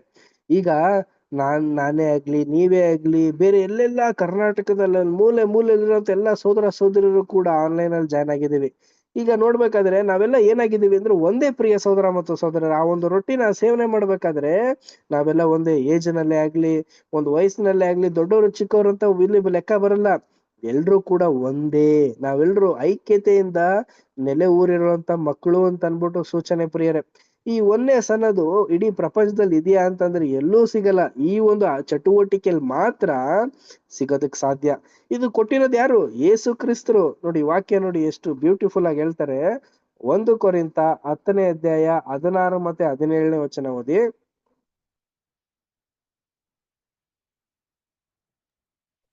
ಬ್ರದರ್ಸ್ ಅಂಡ್ ಸಿಸ್ಟರ್ಸ್, ಬೈಬಲ್ ಇರುವಂತ ಸಹೋದರ ಸಹೋದರರು ಓದಿ. ಸ್ತೋತ್ರ ಮಾಡಿ ಪಾತ್ರೆಯನ್ನು ಪಾನ ಮಾಡುವುದು ಕ್ರಿಸ್ತನ ರಕ್ತದಲ್ಲಿ ಪಾಲುಗಾರರಾಗಿದ್ದೇವೆಂಬುದನ್ನು ಸೂಚಿಸುತ್ತದಲ್ಲವೇ? ನಾವು ರೊಟ್ಟಿಯನ್ನು ಮುರಿದು ತಿನ್ನುವುದು ಕ್ರಿಸ್ತನ ದೇಹದಲ್ಲಿ ಪಾಲುಗಾರರಾಗಿದ್ದೇವೆಂಬುದು ಸೂಚಿಸುತ್ತದಲ್ಲವೇ? ರೊಟ್ಟಿಯು ಒಂದೇ ಆಗಿರುವುದರಿಂದ ಅನೇಕರಾಗಿರುವ ನಾವು ಒಂದೇ ದೇಹದಂತಿದ್ದೇವೆ. ಯಾಕೆಂದರೆ ನಾವೆಲ್ಲರೂ ಆ ಒಂದೇ ರೊಟ್ಟಿಯಲ್ಲಿ ಪಾಲು ತಕ್ಕೊಂಡು ತಿನ್ನುತ್ತೇವೆ. Thank you sister. ನೋಡಿ, ನಾವೆಲ್ಲರೂ ಕೂಡ ಬೇರೆ ಬೇರೆ ಒಂದು ರೀತಿಯಲ್ಲಿ ಇರುವಂತವ್ರೇ ಆಗಿದ್ದೀವಿ. ಆದರೆ ಈ ಒಂದು ಸತ್ಯಕ್ಕೆ ಬಂದಾದ್ಮೇಲೆ, ಈ ಒಂದು ವಿಶೇಷವಾದಂತ ರೀತಿಯ ಸತ್ಯಾರ್ಥಗಳನ್ನ ತಿಳಿದಾದ್ಮೇಲೆ ನಾವೆಲ್ಲ ಏನಾಗಿದ್ದೀವಿ ಅಂದ್ರೆ ಒಂದೇ ಆಗಿದ್ದೀವಿ ಪ್ರಿಯರೇ. ಒಂದೇ ರೀತಿಯಲ್ಲಿರುವಂತ, ಒಂದೇ ಮೈಂಡ್ ಸೆಟ್ ಅಲ್ಲಿ ಇದ್ಕೊಂಡು ಒಂದೇ ಪ್ರಶಸ್ತಿಗಾಗಿ ಓಡಿರೋಂತ ನಾವೆಲ್ಲರೂ ಕೂಡ ಆ ಒಂದು ರೊಟ್ಟಿನ ಮುಟ್ಟು ತಗೋಬೇಕಾದ್ರೆ ಒಂದು ವಿಶೇಷವಾದಂತ ರೀತಿಯಲ್ಲಿ ವರದಾನ ಅಂತೆ ಪ್ರಿಯ ಸಹೋದರ ಮತ್ತು ಸಹೋದರ. ಅದು ಅಲ್ದಂತೆನೆ ಆ ಒಂದು ದ್ರಾಕ್ಷಾರಸದ ಒಂದು ಮಾಹಿತಿ, ಒಂದು ಮೌಲ್ಯನ ನಮ್ಗಿಲ್ಲಿ ಹೇಳ್ತಾ ಇದ್ದಾರೆ. ನೋಡಿ, ಈ ಒಂದು ದ್ರಾಕ್ಷಾರಸ ಯಾವುದಕ್ಕೆ ಸೂಚನೆ ಅಂತಂದ್ರೆ ಸ್ಯಾಕ್ರಿಫಿಕೇಶನ್ ದ ಡೆತ್. ಅಂದ್ರೆ ಏನು? ನಾವು ಸ್ವಯಂ ಪ್ರೇರಿತವಾಗಿ ಮರಣಕ್ಕೆ ಪಾಲ್ದಾರರಾಗೋಗ್ಬಿಟ್ಟಿದೀವಿ. ಏನು? ಈ ಒಂದು ಲೋಕಕ್ಕೆ ನಾವು ಸತ್ತೋಗ್ಬಿಟ್ಟಿದೀವಿ. ನಮ್ಮ ಒಂದು ರಕ್ತ ಪೂರ್ತಿ ದೇವರ ಒಂದು ಅನುಗ್ರಹದಿಂದ ಬಂದಿರುವಂತ ಒಂದು ಒಡಂಬಡಿಕೆಗೆ ಸೂಚನೆ ಅಂತ ಅನ್ಬಿಟ್ಟು ನಮ್ಗೆ ಇಲ್ಲಿ ಹೇಳ್ತಾ ಇದಾರೆ. ಅಂದ್ರೆ ಯಾವ ರೀತಿ ಅಂದ್ರೆ ಈ ಒಂದು ಲೋಕದ ಪಾಲಿಗೆ ನಾವು ಸತ್ತು ಇನ್ನು ಮುಂದೆ ನಾನೆಲ್ಲ ಜೀವಿಸ್ತಾ ಇರೋದು, ನನ್ನ ಒಳಗಡೆ ದೇವರ ಒಂದು ಆ ವಿಶೇಷವಾದಂತ ಆತ್ಮನೇ ನನ್ನಲ್ಲಿ ಜೀವಿಸ್ತಾ ಇದೆ ಅಂತ ಅನ್ಬಿಟ್ಟು ನಾವು ತಿಳಿದು ಭಾವಿಸಿ ದೇವ್ರಿಗೋಸ್ಕರ ನಾವು ಒಪ್ಪಿಸ್ಕೊಡ್ಬೇಕು ಅನ್ಬಿಟ್ಟು ನಮ್ಗೆ ಹೇಳ್ತಾ ಇದ್ದಾರೆ. ಇದೆಲ್ಲ ಯಾವ ರೀತಿ ಅಂತಂದ್ರೆ ಫಾರ್ ರಿಮಿಷನ್ಸ್ ಫಾರ್ ಸಿನ್ ಅಂದ್ರೆ ಏನು, ಯಾವ ರೀತಿ ಪಾಪಕ್ಕಾಗಿ ಅಲ್ಲ ರೀ, ಪಾಪಕ್ಕೋಸ್ಕರ ಮರಣನ ಹೊಂದಿ ಈ ಒಂದು ದ್ರಾಕ್ಷ ರಸನ ಸೇವನೆ ಮಾಡೋದಕ್ಕೆ ಸೂಚನೆ ಅಂತ ಅನ್ಬಿಟ್ಟು ಹೇಳ್ತಾ ಇದಾರೆ. ನೋಡಿ ಮತ್ತಾಯದಲ್ಲೂ ಕೂಡ ಈ ಒಂದು ವಾಕ್ಯನ ಹೇಳ್ತಾರೆ. ಮತ್ತಾಯ 26ನೇ ಅಧ್ಯಾಯ 27ನೇ ವಚನ 28ನೇ ವಚನ ಓದಿ. ಇದು ನನ್ನ ದೇಹ ಅಂದನು. ಆಮೇಲೆ ಪಾತ್ರೆಯನ್ನು ತೆಗೆದುಕೊಂಡು ಸ್ತೋತ್ರ ಮಾಡಿ ಅವರಿಗೆ ಕೊಟ್ಟು, ಇದರಲ್ಲಿರುವುದನ್ನು ಎಲ್ಲರೂ ಕುಡಿಯಿರಿ, ಇದು ನನ್ನ ರಕ್ತ, ಇದು ಒಡಂಬಡಿಕೆಯ ರಕ್ತ, ಇದು ಪಾಪಗಳ ಕ್ಷಮೆಗಾಗಿ ಬಹು ಜನರಿಗೋಸ್ಕರ ಸುರಿಸಲ್ಪಡುವ ರಕ್ತ. Thank you sister. ನೋಡಿದ್ರಾ, ಇಡೀ ಲೋಕಕ್ಕೆ ಪಾಪ ಕ್ಷಮಾಪಣೆ ಮಾಡ್ಬೇಕು ಅಂತಂದ್ರೆ ಎಷ್ಟು ಕಷ್ಟಕರವಾದಂತ ಒಂದು ಸನ್ನಿವೇಶ ಪ್ರಿಯರೇ. ನೋಡಿ, ಈಗ ನೀವು ಒಂದು ಜಸ್ಟ್ ಥಿಂಕ್ ಮಾಡಿ, ಒಬ್ಬನೋ ಒಂದ್ 10 ಜನನೋ ಪಾಪ ಮಾಡಿದಾಗ ಕ್ಷಮಿಸ್ಬೋದು. ಇಡೀ ಪ್ರಪಂಚವೆಲ್ಲ ಪಾಪ ಮಾಡಿದಾಗ ಯಾವ ರೀತಿ ಇರುತ್ತೆ ಅದು ಕ್ಷಮಾಪಣೆ ಕೊಡೋದು, ಆ ಒಂದು ಕರುಣೆ, ಆ ಒಂದು ದಯೆ ಇದೆಯಲ್ಲ, ಅದು ಇಲ್ಲಿ ಯೇಸು ಕ್ರಿಸ್ತರು ತಂದೆಯ ದೇವರು ಇಲ್ಲಿ ವ್ಯಕ್ತಪಡಿಸ್ತಾ ಇದ್ದಾರೆ. ಪ್ರಿಯ ಸಹೋದರ ಮತ್ತು ಸಹೋದರರೇ, ಇಂಥ ವಿಶೇಷವಾದಂತ ಒಂದು ಆಯೋಜನೆಗೆ ನಾವೆಲ್ಲರೂ ಸೇರಿರೋದ್ರಿಂದ ನಮಗೆ ಒಂದು ವರದಾನ ಅಂತ ಅನ್ಬಿಟ್ಟೆ ನಾವು ಭಾವಿಸ್ಬೇಕು ಪ್ರಿಯರೇ.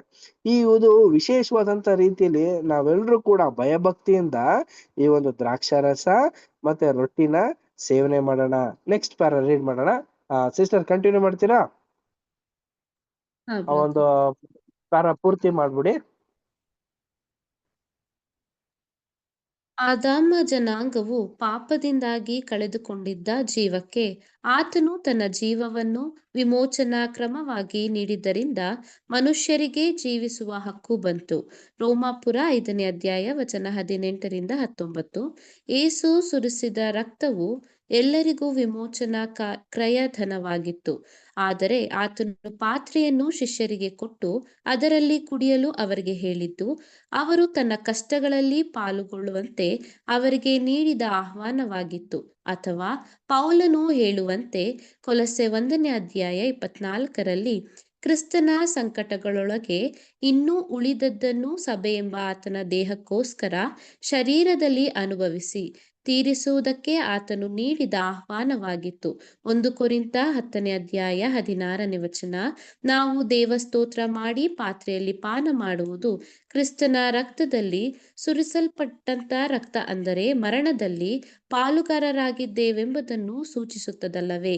ಎಲ್ಲರೂ ಪಾತ್ರೆಯ ಮೌಲ್ಯವನ್ನು ಅರಿತುಕೊಂಡು ಕ್ರಿಸ್ತನೊಂದಿಗೆ ಬಾಧೆಪಡುವ ಅವಕಾಶಕ್ಕಾಗಿ ದೇವರನ್ನು ಸ್ತುತಿಸಿದರೆ ನಾವು ಒಟ್ಟಾಗಿ ಆತನು ಮಹಿಮೆಯಲ್ಲಿಯೂ ಪಾಲುಗಾರರಾಗಬಹುದು. ರೋಮಾ 8ನೇ ಅಧ್ಯಾಯ 17ನೇ ವಚನ.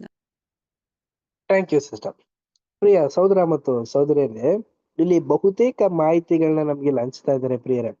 ನೋಡಿ, ಈ ಒಂದು ನಮ್ಮ ಒಂದು ಜೀವಿತದಲ್ಲಿ ಈಡು ಬಲಿ ಅನ್ನೋ ಒಂದನ್ನ ನಾವ್ ಯಾರು ಕೂಡ ತಿಳ್ಕೊಂಡಿರಲ್ಲ. ಈ ಒಂದು ಮಾಹಿತಿನ ನಮ್ಗೆ ಕೊಟ್ರು.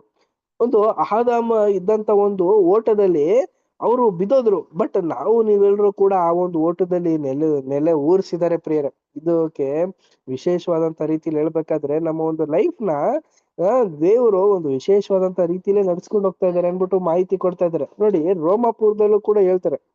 ನೋಡಿ, ರೋಮಾಪುರದವ್ರಿಗೆ 5ನೇ ಅಧ್ಯಾಯ 18 ಮತ್ತೆ 19ನೇ ವಚನ ಓದಿ. ಹೀಗಿರಲಾಗಿ ಒಂದೇ ಅಪರಾಧದ ಮೂಲಕ ಎಲ್ಲಾ ಮನುಷ್ಯರಿಗೆ ಸಾಯಬೇಕೆಂಬ ನಿರ್ಣಯವು ಹೇಗೆ ಉಂಟಾಯಿತೋ, ಹಾಗೆಯೇ ಒಂದೇ ಸತ್ಕಾರ್ಯದಿಂದ ಎಲ್ಲಾ ಮನುಷ್ಯರಿಗೆ ನೀತಿವಂತರೆಂಬ ನಿರ್ಣಯವು ಉಂಟಾಗಿ ಜೀವವನ್ನು ಫಲಿಸುತ್ತದೆ. Thank you sister. ಇನ್ನೊಂದ್ಸರಿ ಓದ್ತೀರಾ? ಇಲ್ಲಿ ಡಿಸ್ಟರ್ಬ್ ಆಗ್ಬಿಟ್ಟಿತ್ತು. ಹೀಗಿರಲಾಗಿ ಒಂದೇ ಅಪರಾಧದ ಮೂಲಕ ಎಲ್ಲಾ ಮನುಷ್ಯರಿಗೆ ಸಾಯಬೇಕೆಂಬ ನಿರ್ಣಯವು ಹೇಗೆ ಉಂಟಾಯಿತೋ, ಹಾಗೆಯೇ ಒಂದೇ ಸತ್ಕಾರ್ಯದಿಂದ ಎಲ್ಲಾ ಮನುಷ್ಯರಿಗೆ ನೀತಿವಂತರೆಂಬ ನಿರ್ಣಯವು ಉಂಟಾಗಿ ಜೀವವನ್ನು ಫಲಿಸುತ್ತದೆ. Thank you. ಪ್ರಿಯರೇ, ಈ ಒಂದು ಮಾಹಿತಿ ನಮ್ಗೆ ರ್ಯಾನ್ಸಮ್ ನ ಒಂದು ವಿಚಾರನ ಇಲ್ಲಿ ಉಲ್ಲೇಖ ಮಾಡ್ತಾ ಇದ್ದಾರೆ. ಆದಾಮನು ಏನ್ ಮಾಡ್ದ ಅಂತಂದ್ರೆ ಆ ಒಂದು ವ್ಯಕ್ತಿಯ ಮುಖಾಂತರ ಇಡೀ ಲೋಕಕ್ಕೆ ಮರಣ ಅನ್ನೋದು ಬಂದ್ಬಿಡ್ತು. ಮರಣ ಅಂತ ಹೇಳ್ಬೇಕಾದ್ರೆ ಸಾಧಾರಣವಾದಂತ ಮರಣ ಅಲ್ಲ ಪ್ರಿಯರೇ. ಕಷ್ಟ ಸಂಕಟಗಳನ್ನೆಲ್ಲ ಅನುಭವಿಸಿ ಕಡೆಗೆ ಉಸಿರನ್ನ ಹೋಗುವಂತದ್ದು. ಇಂಥ ಸನ್ನಿವೇಶದನ್ನ ಡೆಟ್ ಅಪೋಸಿಟ್ ಮಾಡಿದೆ ಯಾರು ಅಂತಂದ್ರೆ ಯೇಸು ಕ್ರಿಸ್ತರು ಪ್ರಿಯರೇ. ಅವ್ರೇನ್ ಮಾಡಿದ್ರು ಅಂತಂದ್ರೆ ತನ್ನಲ್ಲಿ ಇರೋದನ್ನೆಲ್ಲ ಬರಿದು ಮಾಡ್ಕೊಂಡು ದಾಸನ ರೂಪ ಧರಿಸ್ಕೊಂಡು ನಮ್ಮ ಮಧ್ಯದಲ್ಲಿ ಬಂದು ಈ ಒಂದು ಕಷ್ಟ ಸಂಕಟಗಳನ್ನೆಲ್ಲ ಅನುಭವಿಸಿ ಇಡೀ ಮನುಷ್ಯ ಕುಲಕ್ಕೆ ಮರಣನ ವಿಮೋಚನೆನ ಕೊಟ್ಟಿದ್ದಾರೆ ಪ್ರಿಯರೇ. ಇಂಥ ವಿಶೇಷವಾದಂತ ಒಂದು ಮಾಹಿತಿನ ಈ ಒಂದು ಪಾತ್ರೆಯಲ್ಲಿ ನಮ್ಗೆ ಇಟ್ಟಿದ್ದಾರೆ. ನೋಡಿ, ನಾವು ಥಿಂಕ್ ಮಾಡ್ತೇವೆ ರೊಟ್ಟಿ ದ್ರಾಕ್ಷಾರಸ ಅಷ್ಟೇ ಅಲ್ಲ ರೀ, ಆ ಒಂದು ದ್ರಾಕ್ಷಾರಸನ ಇಟ್ಕೊಂಡಿರೋ ಒಂದು ಪಾತ್ರೆ ಇದೆಯಲ್ಲ, ಅದು ತುಂಬಾ ಇಂಪಾರ್ಟೆಂಟ್ ಪ್ರಿಯ ಸಹೋದರ ಮತ್ತು ಸಹೋದರ. ಅದೇ ಕಷ್ಟ ಸಂಕಟಗಳು, ಸಫರಿಂಗ್. ಈ ಒಂದು ಸಫರಿಂಗ್ ನ ಪೌಲು ಎಷ್ಟು ರೀತಿಯಲ್ಲಿ ಅನುಭವಿಸಿದ್ದಾರೆ ಅಂತಂದ್ರೆ, ಅವ್ರಿಗೆ ಎಷ್ಟೆಲ್ಲಾ ಕಷ್ಟ ಅನುಭವಿಸಿದ್ರು. ಅವ್ರ ಪುಸ್ತಕದಲ್ಲಿ ಬರ್ದಿದ್ದಾರೆ, ನನಗೆ ಆ ರೀತಿ ಎಲ್ಲ ಆಯ್ತು, ಈ ರೀತಿ ಎಲ್ಲ ಆಯ್ತು, ಆದ್ರೂ ಕೂಡ ನಾನು ಹಿಂಜಾರೇ ಹೋಗಿಲ್ಲ ಅನ್ಬಿಟ್ಟು ಹೇಳ್ತಾರೆ ಪ್ರಿಯರೇ. ಅಂತ ಒಂದು ಸ್ಯಾಕ್ರಿಫಿಕೇಶನ್ ಲೈಫ್ ನ, ಅಂತ ಒಂದು ನೀತಿ ಒಂದು ನೀತಿ ಹಸುವಿಕೆ ಆದಂತ ಒಂದು ಓಟನ ದೇವರು ನಮ್ಮಲ್ಲಿ ನಿಮ್ಮಲ್ಲಿ ಎದುರು ನೋಡ್ತಾ ಇದ್ದಾರೆ ಪ್ರಿಯರೇ. ಕೊಡೋದಕ್ಕೆ ಸಾಧ್ಯನ? ಕೊಡೋಕೆ ಪ್ರಯತ್ನ ಪಡೋಣ, ಆದ್ರೆ ಪ್ರಯತ್ನನೇ ಪಡದೆ ನಾವು ಇರೋದು ಸರಿಯಲ್ಲ. ನೋಡಿ, ಒಂದು ವಾಕ್ಯ ಓದಿ, ಕೊಲಸ್ಯ 1:24 ವಚನ. ಪೌಲನೆಂಬ ನಾನು ಈ ಸುವಾರ್ತೆಗೆ ಸೇವಕನಾದೆನು. ನಾನು ಈಗ ನಿಮಗೋಸ್ಕರ ಅನುಭವಿಸುತ್ತಿರುವ ಬಾಧೆಗಳಲ್ಲಿ ಸಂತೋಷ ಪಟ್ಟು ಕ್ರಿಸ್ತನ ಸಂಕಟಗಳೊಳಗೆ ಇನ್ನೂ ಉಳಿದಿದ್ದನ್ನು ಸಭೆ ಎಂಬ ಆತನ ದೇಹಕ್ಕೋಸ್ಕರ ನನ್ನ ಶರೀರದಲ್ಲಿ ಅನುಭವಿಸಿ ತೀರಿಸುತ್ತೇನೆ. Thank you. ನೋಡಿ ಪ್ರಿಯರೇ, ಈ ಒಂದು ಪಾತ್ರೆ ಎಕ್ಸಾಂಪಲ್ ಈಗ ತಗೊಳ್ಳಿ. ನೀವು ಒಂದು ಗ್ಲಾಸ್ ಆಫ್ ವಾಟರ್ ಇರುತ್ತೆ ಅನ್ಕೊಳ್ಳಿ. ಸ್ವಲ್ಪ ಯೇಸು ಕ್ರಿಸ್ತರು ಕುಡ್ದಿದ್ದಾರೆ, ಇನ್ನು ಸ್ವಲ್ಪ ಅಪೋಸ್ಟಲ್ಸ್ ಗಳೆಲ್ಲ ಕುಡ್ದಿದ್ದಾರೆ, ಇನ್ನೂ ಸ್ವಲ್ಪ ಮಿಕ್ಕಿದೆ ಪ್ರಿಯ ಸಹೋದರ ಮತ್ತು ಸಹೋದರರ. ಅದೇ ಯಾತನೆಗಳು, ಕಷ್ಟ ಸಂಕಟಗಳು, ಕ್ರಿಸ್ತನ್ಗಾಗಿ ಕಷ್ಟ ಸಂಕಟಗಳನ್ನ ಅನುಭವಿಸೋದು. ಈಗ ನಾವು ಆ ಒಂದು ಪಾತ್ರೆನ ತೆಗೆದು ಇಡ್ಕೊಂಡಿದೀವಿ. ಆ ಒಂದು 11ನೇ ತಾರೀಕು ನಾವು ಆ ಒಂದು ಪಾತ್ರೆಯಲ್ಲಿ ದ್ರಾಕ್ಷಾರಸನ ತಗೋಬೇಕಾದ್ರೆ ಪ್ರಿಯರೇ, ಇನ್ನೂ ಹಲವಾರು ಕಷ್ಟ ಸಂಕಟಗಳು ನಮ್ಗೆ ದೇವರು ಒಂದು ಅನುಗ್ರಹವಾಗಿ ಕೊಟ್ಟಿದ್ದಾರೆ. ಅದನ್ನ ನಾವು ಅನುಭವಿಸ್ಬೇಕು ಪ್ರಿಯ ಸಹೋದರ ಮತ್ತು ಸಹೋದರ. ಏನು ಇದರಿಂದ ನಮ್ಗೇನ್ ಬೆನಿಫಿಟ್ ಅಂತ ನಾವು ನೋಡ್ಬೇಕಾದ್ರೆ, ನಮ್ಗೆ ತುಂಬಾ ಬೆನಿಫಿಟ್ ಇದೆ. ಆ ಒಂದು ಕಷ್ಟ ಸಂಕಟಗಳನ್ನ ಅನುಭವಿಸೋದ್ರಿಂದ ನಾವು ಆದಷ್ಟು ಏನಾಗ್ತೀವಿ ಅಂದ್ರೆ ತರಬೇತಿನ ಹೊಂದ್ಕೋತೀವಿ, ಎಲ್ಲ ಶೋಧಿತರಾಗ್ತೀವಿ, ಪರಿಪೂರ್ಣವಾದಂತ ಹಂತಕ್ಕೆ ನಾವು ಬರ್ತೀವಿ ಪ್ರಿಯರೇ. ಇದಕ್ಕೇನೆ ನಮ್ಗೆ ಈ ಒಂದು ಪಾಸ್ ಓವರ್ನ ಆಚರಣೆ ಮಾಡ್ಬೇಕಾದ್ರೆ ಗಂಭೀರವಾಗಿ ಆಚರಣೆ ಮಾಡಿ ಅನ್ಬಿಟ್ಟೆ ನಮ್ಗೆ ಫಸ್ಟ್ ಹೆಡ್ಡಿಂಗ್ ಅಲ್ಲೇ ನಮ್ಗೆ ಹೇಳ್ಬಿಟ್ಟಿರೋದು. ಸೊ ಇಷ್ಟೆಲ್ಲಾ ಅಂಶಗಳು ಆ ಒಂದು ವಾಕ್ಯಗಳೇ ನಮ್ಗೆ ಅಡಕವಾಗಿದೆ. ನೆಕ್ಸ್ಟ್ ಪ್ಯಾರ ನಾವು ರೀಡ್ ಮಾಡೋಣ. ನೆಕ್ಸ್ಟ್ 2ನೇ ಒಂದು ಪ್ಯಾರ ಓದಿ ಬ್ರದರ್ಸ್ ಅಂಡ್ ಸಿಸ್ಟರ್ಸ್. ಯೇಸು ಪಾತ್ರೆಯನ್ನು ಬೇರೆ ಕಡೆಯಲ್ಲಿ ಅದು ತ್ಯಾಗದ ಪಾತ್ರೆ, ನಮ್ಮ ಮಾನವ ದೇಹದ ಮರಣ ಎಂದು ಸೂಚಿಸುತ್ತಾರೆ. ಉದಾಹರಣೆಗೆ, 2 ಶಿಷ್ಯರು ಆತನ ರಾಜ್ಯದಲ್ಲಿ ಮುಂದಿನ ಮಹಿಮೆಯಲ್ಲಿ ಅದರ ಪಾಲಿನ ಬಗ್ಗೆ ವಾಗ್ದಾನವನ್ನು ಕೇಳಿದಾಗ ಯೇಸು ಅವರಿಗೆ, ನೀವು ಬೇಡಿಕೊಂಡಿದ್ದು ಏನೆಂದು ನಿಮಗೆ ತಿಳಿಯದು. ನಾನು ಕುಡಿಯಬೇಕಾಗಿರುವ ಪಾತ್ರೆಯಲ್ಲಿ ನೀವು ಕುಡಿಯುವುದು ನಿಮ್ಮಿಂದಾದೀತೆ ಎಂದು ಹೇಳಿದನು. ದ್ರಾಕ್ಷಾರಸವು ಸಂತೋಷ ಮತ್ತು ಚೈತನ್ಯದ ಸಂಕೇತವಾಗಿದೆ. ನಾವು ಆತನೊಂದಿಗೆ ರಾಜ್ಯದಲ್ಲಿ ಅದನ್ನು ಹೊಸದಾಗಿ ಕುಡಿಯುವಾಗ ನಾವು ಯೇಸುವಿನ ಮಹಿಮೆ, ಗೌರವ ಮತ್ತು ಅಮರತ್ವವನ್ನು ಹಂಚಿಕೊಳ್ಳುತ್ತೇವೆ. ಆದ ಕಾರಣ ಪ್ರೀತಿಯ ಆತ್ಮೀಯರೇ, ಕರ್ತನ ಮರಣವನ್ನು ಸ್ಮರಿಸಲು ನಾವು ಮೇಜಿನ ಸುತ್ತಲೂ ಬರುವಾಗ ನಾವು ಏನು ಮಾಡುತ್ತಿದ್ದೇವೆ ಎಂಬುದರ ಅರ್ಥವನ್ನು ನೆನಪಿಸಿಕೊಳ್ಳೋಣ ಮತ್ತು ನಾವು ಆತನನ್ನು ತಿನ್ನುವಂತೆ ನೋಡಿಕೊಳ್ಳೋಣ ಮತ್ತು ಜೀವಂತ ರೊಟ್ಟಿಯಿಂದ ಬಲಗೊಂಡಾಗ ಆತನೊಂದಿಗೆ ಆತನ ಮರಣದಲ್ಲಿ ಕುಡಿಯೋಣ. ನಾವು ಆತನೊಡನೆ ಸತ್ತಿದ್ದರೆ ಆತನೊಡನೆ ಜೀವಿಸುವೆವು. ಸಹಿಸಿಕೊಳ್ಳುವವರಾಗಿದ್ದರೆ ಆತನೊಡನೆ ಆಳುವೆವು. 2 ತಿಮೋತಿ 2ನೇ ಅಧ್ಯಾಯ 11 ಮತ್ತು 12ನೇ ವಚನ. ಯಾರು ಇದರಲ್ಲಿ ಥ್ಯಾಂಕ್ ಪಾಲು ಯು ತೆಗೆದು ಸಿಸ್ಟರ್. ಸಿಸ್ಟರ್ ಇಲ್ಲಿವರೆಗೆ ಸ್ಟಾಪ್ ಮಾಡಿ ನೆಕ್ಸ್ಟ್ ಕಂಟಿನ್ಯೂ ಮಾಡ್ತಾರಂತೆ. ಪ್ರಿಯ ಸಹೋದರ ಮತ್ತು ಸಹೋದರರೇ, ಯೇಸು ಕ್ರಿಸ್ತನ ನಂಬಿರುವಂತ ನಮ್ಗೆಲ್ಲರಿಗೂ ಕೂಡ ಒಂದು ಒಂದು ವಿಶೇಷವಾದಂತ ರೀತಿಯ ಸೂಚನೆನೇ ಯಾವುದು ಅಂತಂದ್ರೆ ಈ ಒಂದು ಪಾತ್ರೆಗೆ ಪಾಲ್ದಾರರಾಗೋದು.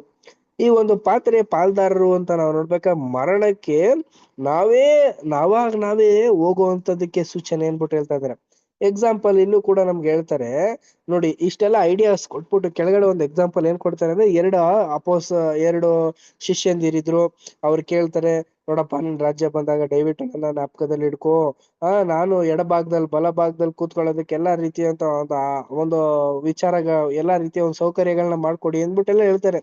ಆಗ ಯೇಸು ಕ್ರಿಸ್ತರು ಏನ್ ಹೇಳ್ತಾರೆ ಅಂದ್ರೆ, ನೋಡಪ್ಪ ನಾನು ಕುಡಿಯುವಂತ ಒಂದು ಪಾತ್ರೆಯಲ್ಲಿ ನೀವು ಕುಡಿಯಕ್ ಸಾಧ್ಯನಾ ಅನ್ಬಿಟ್ಟು ಹೇಳ್ತಾರೆ.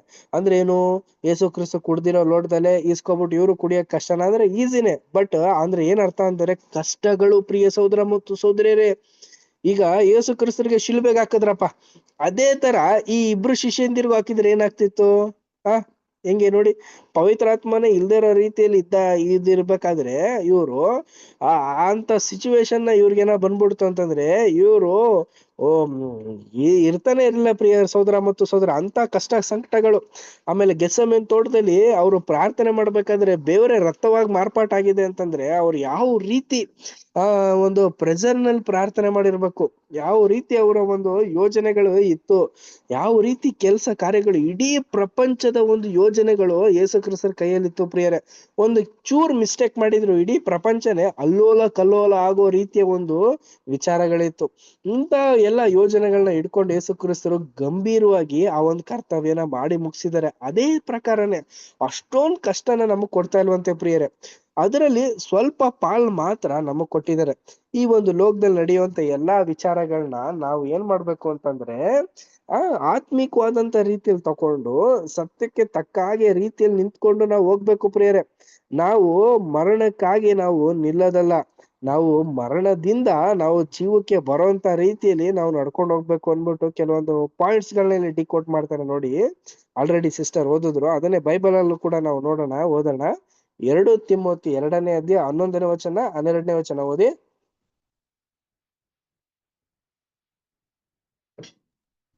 ಈ ಮಾತು ನಂಬತಕ್ಕದ್ದಾಗಿದೆ, ಏನೆಂದರೆ ನಾವು ಆತನೊಡನೆ ಸತ್ತಿದ್ದರೆ ಆತನೊಡನೆ ಜೀವಿಸುವೆವು, ಸಾಯಿಸಿಕೊಳ್ಳುವವರಾಗಿದ್ದರೆ ಆತನೊಡನೆ ಆಳುವೆವು. ನಾವು ಯೇಸುವಿನವರಲ್ಲವೆಂದು ಹೇಳಿದರೆ ಆತನು ನಮ್ಮನ್ನು ತನ್ನವರಲ್ಲವೆಂದು ಹೇಳುವನು. ನೋಡಿದ್ರ ಪ್ರಿಯ ಸಹೋದರ ಮತ್ತು ಸಹೋದರ, ನಾವೇನ್ ಕೊಡ್ತೀವಿ ಅದ್ರ ಡಬಲ್ ಯೇಸು ಕ್ರಿಸ್ತರು ಕೊಡ್ತಾರೆ.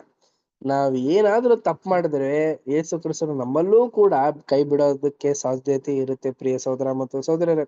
ನಾವು ಈ ಒಂದು ಸಂದರ್ಭದಲ್ಲಿ ಈ ಒಂದು ಲೋಕದಲ್ಲಿ ಜೀವಿಸ್ಬೇಕು ಅನ್ಬಿಟ್ಟು ನಾವೇನಾದ್ರೂ ಯೇಸು ಕ್ರಿಸ್ತರು ಬಿಟ್ಬಿಟ್ರೆ ಖಂಡಿತವಾಗ್ಲೂ ಮುಂದೆ ಬರುವಂತ ಯುಗದಲ್ಲಿ ಯೇಸು ಕ್ರಿಸ್ತರು ನಮ್ಮನ್ನ ಖಂಡಿತವಾಗ್ಲೂ ಕೈ ಬಿಡುವಂತ ಒಂದು ಪಾಸಿಬಿಲಿಟಿ ಹೆಚ್ಚಾಗಿರುತ್ತೆ. ಆದ್ರಿಂದ ನಾವು ಸಹಿಸ್ಕೊಳ್ಳುವಂತವ್ರಾಗಿರೋಣ. ಈ ಒಂದು ಲೋಕದಲ್ಲಿ ಇರುವಂತ ಎಲ್ಲಾ ಶೋಧನೆಗಳನ್ನ ಸಹಿಸ್ಕೊಂಡು ಕ್ರಿಸ್ತನ್ಗಾಗಿ ನಿಂತು ಜಯಶಾಲಿಗಳಾಗಿ ಈ ಒಂದು ಪ್ರಭುರಾತ್ರಿ ಭೋಜನನ ನಾವು ನೋಡುವಂತರಾಗಿರೋಣ.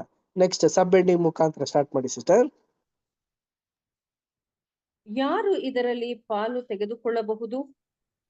ಕ್ರಿಸ್ತನ ಪ್ರತಿಯೊಬ್ಬ ಸದಸ್ಯರೂ ಸಹ ಇದರಲ್ಲಿ ಭಾಗವಹಿಸಬಹುದು. ಒಬ್ಬಂಟಿಯಾಗಿರುವವರೂ ಸಹ ಗುರುವಿನೊಂದಿಗೆ ಪಾಲು ತೆಗೆದುಕೊಳ್ಳಬಹುದು. ಆದರೆ ಸಾಧ್ಯವಾದಷ್ಟು ಮಟ್ಟಿಗೆ ಒಂದೇ ರೊಟ್ಟಿಯ ಎಲ್ಲಾ ಸದಸ್ಯರು ಒಟ್ಟಿಗೆ ಸೇರಬೇಕು. ವಿದ್ಯುಕ್ತ ಔಪಚಾರಿಕತೆ ಬೇಕಿಲ್ಲ, ಆದರೆ ಎಲ್ಲವೂ ಮರ್ಯಾದೆಯಿಂದಲೂ ಕ್ರಮದಿಂದಲೂ ನಡೆಯಲಿ. ಇನ್ನೊಂದು ವಿಚಾರ. ಮುಗಿತಾ? ಅದು ಪ್ಯಾರಾ ಮುಗಿತಾ ಸಿಸ್ಟರ್? ಸಾಕ ಸಿಸ್ಟರ್. ಸೊ ಪ್ರಿಯರೇ, ಈ ಒಂದು ಪ್ರಭುರಾತ್ರಿ ಭೋಜನದ ಒಂದು ಮಾಹಿತಿಗಳನ್ನ ನಾವು ಇಷ್ಟೆಲ್ಲ ನಾವು ನೋಡ್ಕೊಂಡು ಬರ್ತಾ ಇದೀವಿ. ದ್ರಾಕ್ಷಾರಸ, ರೊಟ್ಟಿ, ಪಾತ್ರೆ ಅನ್ಬಿಟ್ಟು ಇದನ್ನ ಯಾರಪ್ಪ ತಗೋಬಹುದು ಅಂತ ನಾವು ನೋಡ್ಬೇಕಾದ್ರೆ ಇದನ್ನ ಮಸ್ಟ್ ಅಂಡ್ ಶುಡ್ ಕಾನ್ಸಿಗ್ರೇಟೆಡ್ ಆಗಿರೋಂತ ವ್ಯಕ್ತಿಗಳು ಮಾತ್ರ ತಗೋಬೇಕು ಪ್ರಿಯ ಸಹೋದರ ಮತ್ತು ಸಹೋದರಿಯರೇ. ಅದಾದ್ಮೇಲೆ ನಾನು ಕಾನ್ಸಂಟ್ರೇಟೆಡ್ ಆಗಿದ್ದೀನಿ, ನಾನು ಒಬ್ನೇ ವೈಯಕ್ತಿಕವಾಗಿ ತಗೋತೀನಿ ಅಂತ ಇತ್ತು ಅಂತಂದ್ರೆ ಏನಾದ್ರೂ ಒಂದು ರೀಸನ್ ಇದ್ರೆ ಮಾತ್ರ ತಗೊಳ್ಳೋದಕ್ ಬಿಟ್ಟಿದ್ದಾರೆ ಹೊರ್ತು ಇನ್ನು ಬೇರೆ ರೀಸನ್ ಏನ್ ಹೇಳ್ತಾ ಇದಾರೆ ಅಂತಂದ್ರೆ ಒಂದೇ ರೊಟ್ಟಿನ ಮಾಡ್ಬೇಕಂತೆ. ಆ ಒಂದೇ ರೊಟ್ಟಿಲಿ ಎಲ್ರೂ ಪಾಲನ ತಗೋಬೇಕು ಅನ್ಬಿಟ್ಟು ಹೇಳ್ತಾ ಇದಾರೆ ಪ್ರಿಯ ಸಹೋದರ ಮತ್ತು ಸಹೋದರರೇ. ಸೊ ಕೆಲವ್ರು ಏನ್ ಮಾಡ್ತಾರೆ ಅಂತಂದ್ರೆ ಯೂಶಲಿ ಇಲ್ಲಿಲ್ಲ, ಕೆಲವು ಸೈಡ್ ಅಲ್ಲಿ ಏನ್ ಮಾಡ್ತಾರೆ, ಅಯ್ಯೋ ಇಲ್ಲಪ್ಪ ನಾನು ತುಂಬಾ ದೊಡ್ಡ ವ್ಯಕ್ತಿ, ಈ ಒಂದು ಚಿಕ್ಕದಾಗಿರುವಂತ ಜನಾಂಗದ ಹತ್ರ ನಾವು ಸೇರಲ್ಲ.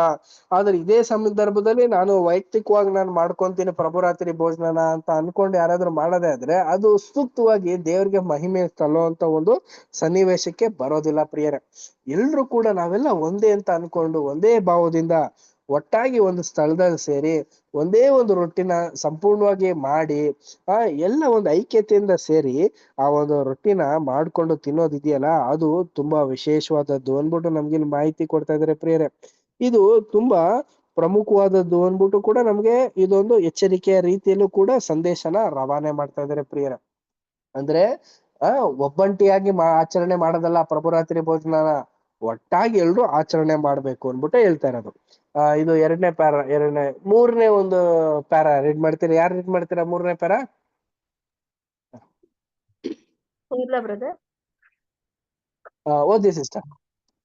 ಇನ್ನೊಂದು ವಿಚಾರ, ನಾವು ನಮ್ಮ ಪಸ್ಕಾ ಅಥವಾ ವಾರ್ಷಿಕೋತ್ಸವವನ್ನು ಆಚರಿಸುವುದು ಸೂಕ್ತವಾಗಿದ್ದರೂ ಒಂದು ಅರ್ಥದಲ್ಲಿ ನಾವು ಪ್ರತಿದಿನ ಮತ್ತು ಪ್ರತಿ ಗಂಟೆಯು ತಿನ್ನುತ್ತೇವೆ ಹಾಗೂ ಕುಡಿಯುತ್ತೇವೆ ಮತ್ತು ಈ ಪವಿತ್ರ ಅನ್ಯೋನ್ಯತೆಯನ್ನು ನಮ್ಮ ಕರ್ತನೊಂದಿಗೆ ಹೊಂದಿದ್ದೇವೆ ಎಂಬುದನ್ನು ಮರೆಯಬಾರದು.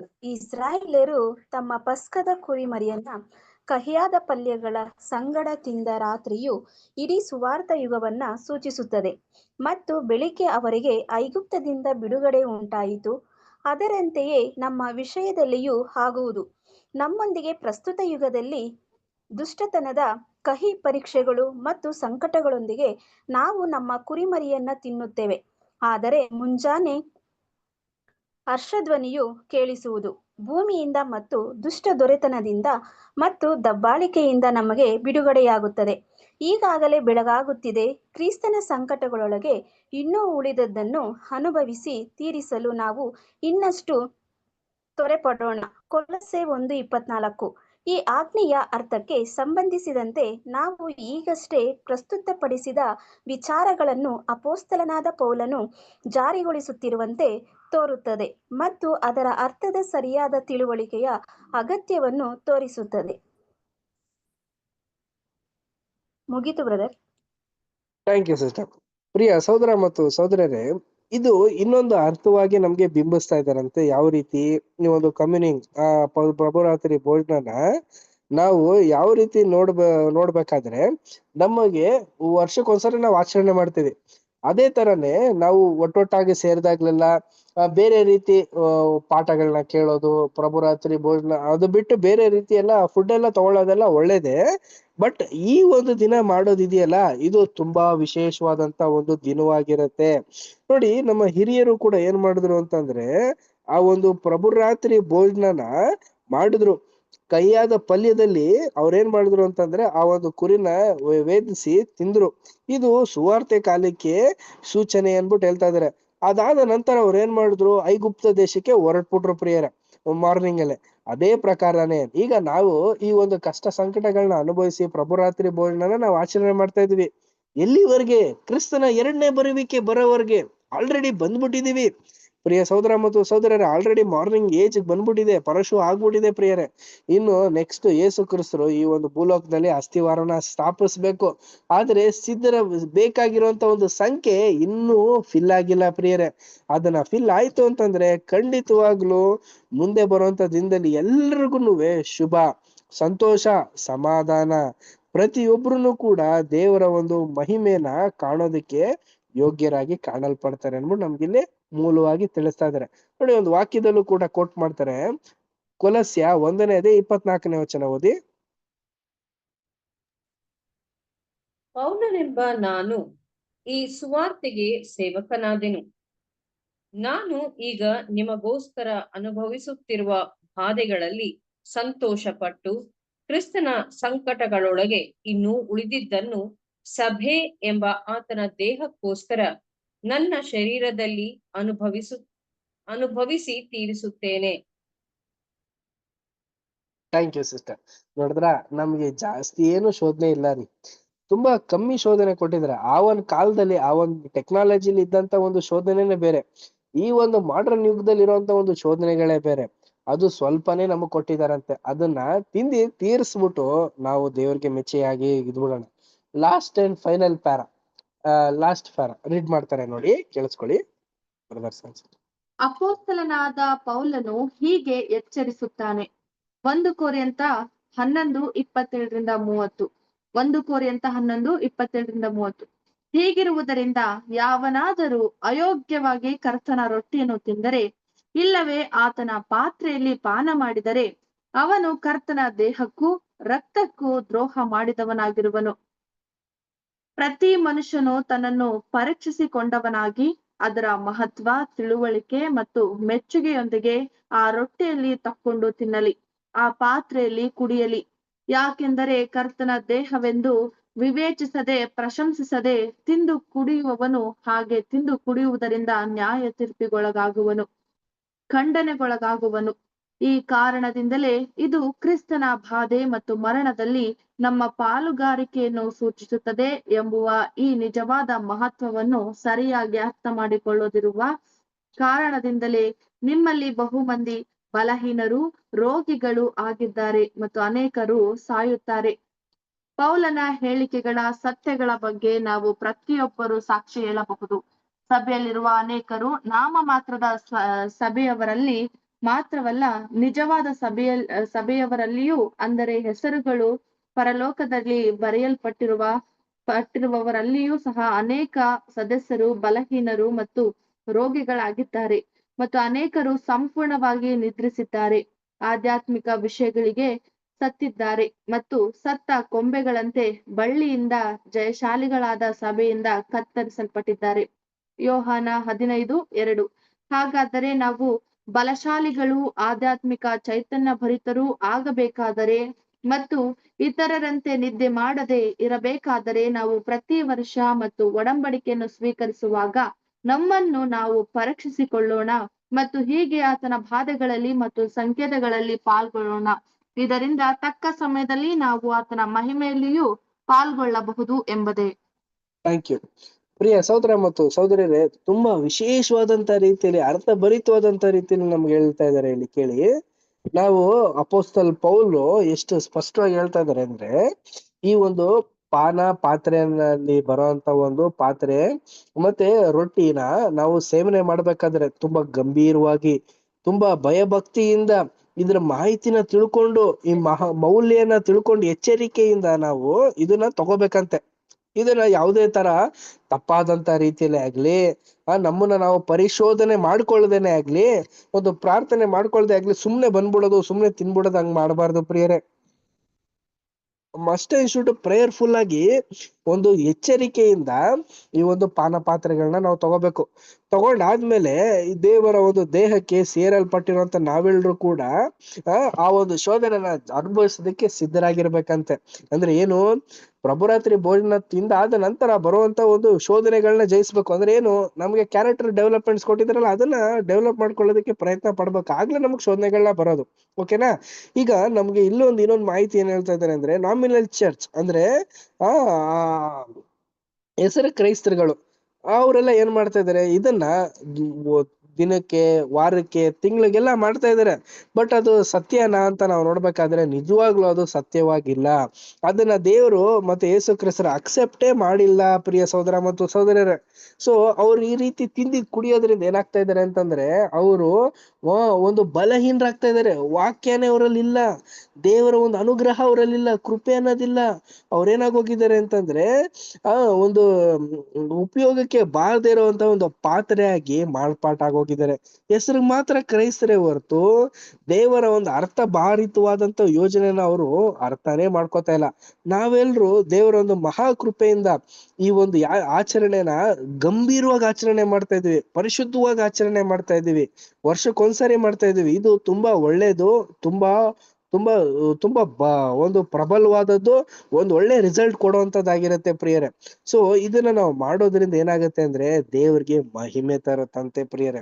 ಸೊ ಇಷ್ಟೆಲ್ಲ ಪಾಯಿಂಟ್ ನಾವು ನೋಡ್ಬೇಕಾದ್ರೆ ಇವತ್ತಿನ ಒಂದು ಮುಖ್ಯವಾದಂತ ಒಂದು ಪಾಠದಲ್ಲಿ, ದ ಪಾಸ್ ಓವರ್ ಅನ್ನೋ ಒಂದು ಪಾಠದಲ್ಲಿ ನಮ್ಗೆ ಯೇಸು ಕ್ರಿಸ್ತ ಹೇಳ್ತಾ ಇರೋದು ಏನಂತಂದ್ರೆ, ನಮ್ಮನ್ನ ನಾವು ಪರಿಶೀಲನೆ ಮಾಡ್ಕೊಳ್ಳೋಣ, ಪರಿಶೋಧಿಸ್ಕೊಳ್ಳೋಣ, ನಾವು ಯಾವ ಒಂದು ಹಂತದಲ್ಲಿ ಇದೀವಿ ಅಂತ ನಮಗೆ ನಾವು ಪ್ರಶ್ನೆ ಇಟ್ಕೊಂಡು ನಾವು ಯಾವುದೇ ಕಾರಣಕ್ಕೂ ಇದೇ ಹಂತದಲ್ಲಿ ಇರದೆ ಇನ್ನು ಮುಂದೆ ಬರುವಂತ ದಿನದಲ್ಲಿ ದೇವರಿಗೆ ಮೆಚ್ಚುಗೆ ಆಗುವಂತ ಒಂದು ಉನ್ನತವಾದಂತ ಹಂತಕ್ಕೆ ಹೋಗೋದಕ್ಕೆ ದೇವ್ರು ನಮ್ಗೆ ಶಕ್ತಿ ಸಾಮರ್ಥ್ಯನ ಕೊಡ್ಲಿ ಅಂತ ಪ್ರಾರ್ಥನೆ ಮಾಡ್ಕೊಂಡು ತುಂಬಾ ಗಂಭೀರವಾಗಿ ತುಂಬಾ ಭಯಭಕ್ತಿಯಿಂದ ಯೇಸು ಕ್ರಿಸ್ತರ ಎದುರು ನೋಡಿ ಅವ್ರು ನಮಗೋಸ್ಕರ ಇಡೀ ಜೀವನೇ ಕೊಟ್ಬಿಟ್ರು ಅಂತ ನಮಗಾಗಿ ಒಬ್ಬ ಒಂದು ವ್ಯಕ್ತಿ ಜೀವ ಕೊಟ್ಟಿರ್ಬೇಕಾದ್ರೆ ಆ ಒಂದು ವ್ಯಕ್ತಿನ ನಾವ್ ಎದುರು ನೋಡ್ತಾ ಗಂಭೀರವಾಗಿ ತಂದೆಯ ದೇವರಿಗೆ ತಲೆಬಾಗಿ ಈ ಒಂದು ಪ್ರಭು ರಾತ್ರಿ ಭೋಜನ ನಾವೆಲ್ಲರೂ ಒಟ್ಟಾಗಿ ಆಚರಣೆ ಮಾಡೋಣ ಪ್ರಿಯರೇ. ಸೊ ದೇವ್ರು ಈ ವಾಕ್ಯಗಳನ್ನ ಆಶೀರ್ವದಿಸ್ಲಿ. ಕೊನೆಯದಾಗಿ ಒಂದು ಪ್ರಾರ್ಥನೆ ಮಾಡಿ ಇವತ್ತಿನ ಕೂಟ ನಾವು ಅಂತ್ಯ ಮಾಡೋಣ.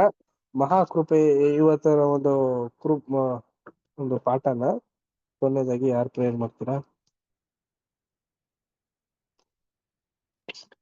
ಬಸವರಾಜ್ ಬ್ರದರ್ ಒಂದು ಎಂಡಿಂಗ್ ಪ್ರೇಯರ್ ಮಾಡ್ತೀರಾ?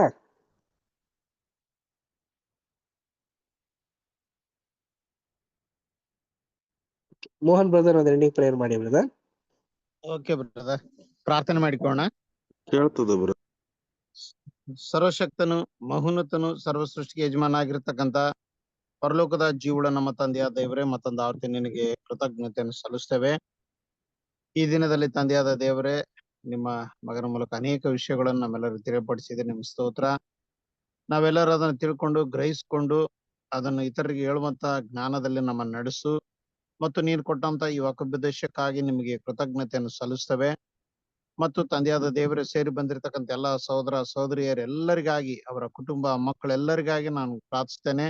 ಪ್ರತಿಯೊಬ್ಬೊಬ್ಬರನ್ನು ಕೂಡ ನೀನು ಆಶೀರ್ವದಿಸಿ. ಬರುವ ದಿನಗಳಲ್ಲಿ ಈ ತಂದೆ ಮತ್ತು ಪಾಸ್ವರ್ ಹಬ್ಬದಲ್ಲಿ ಕರ್ತನೆ ನಾವೆಲ್ಲರೂ ಸೇರಿ ಒಟ್ಟಿಗೆ ಪ್ರೀತಿಯ ನ್ಯೂನತೆಯಿಂದ ನಿನ್ನ ಒಂದು ಕರ್ತನೆ ಕ್ರೂಜೆಯ ಕುರಿತು ನೆನಪು ಮಾಡಿಕೊಳ್ಳುವಂತ ಜ್ಞಾನದಲ್ಲಿ ನಮ್ಮ ನಡೆಸಿರಿ ಅಂತ ಪ್ರಾರ್ಥಿಸ್ತೇವೆ.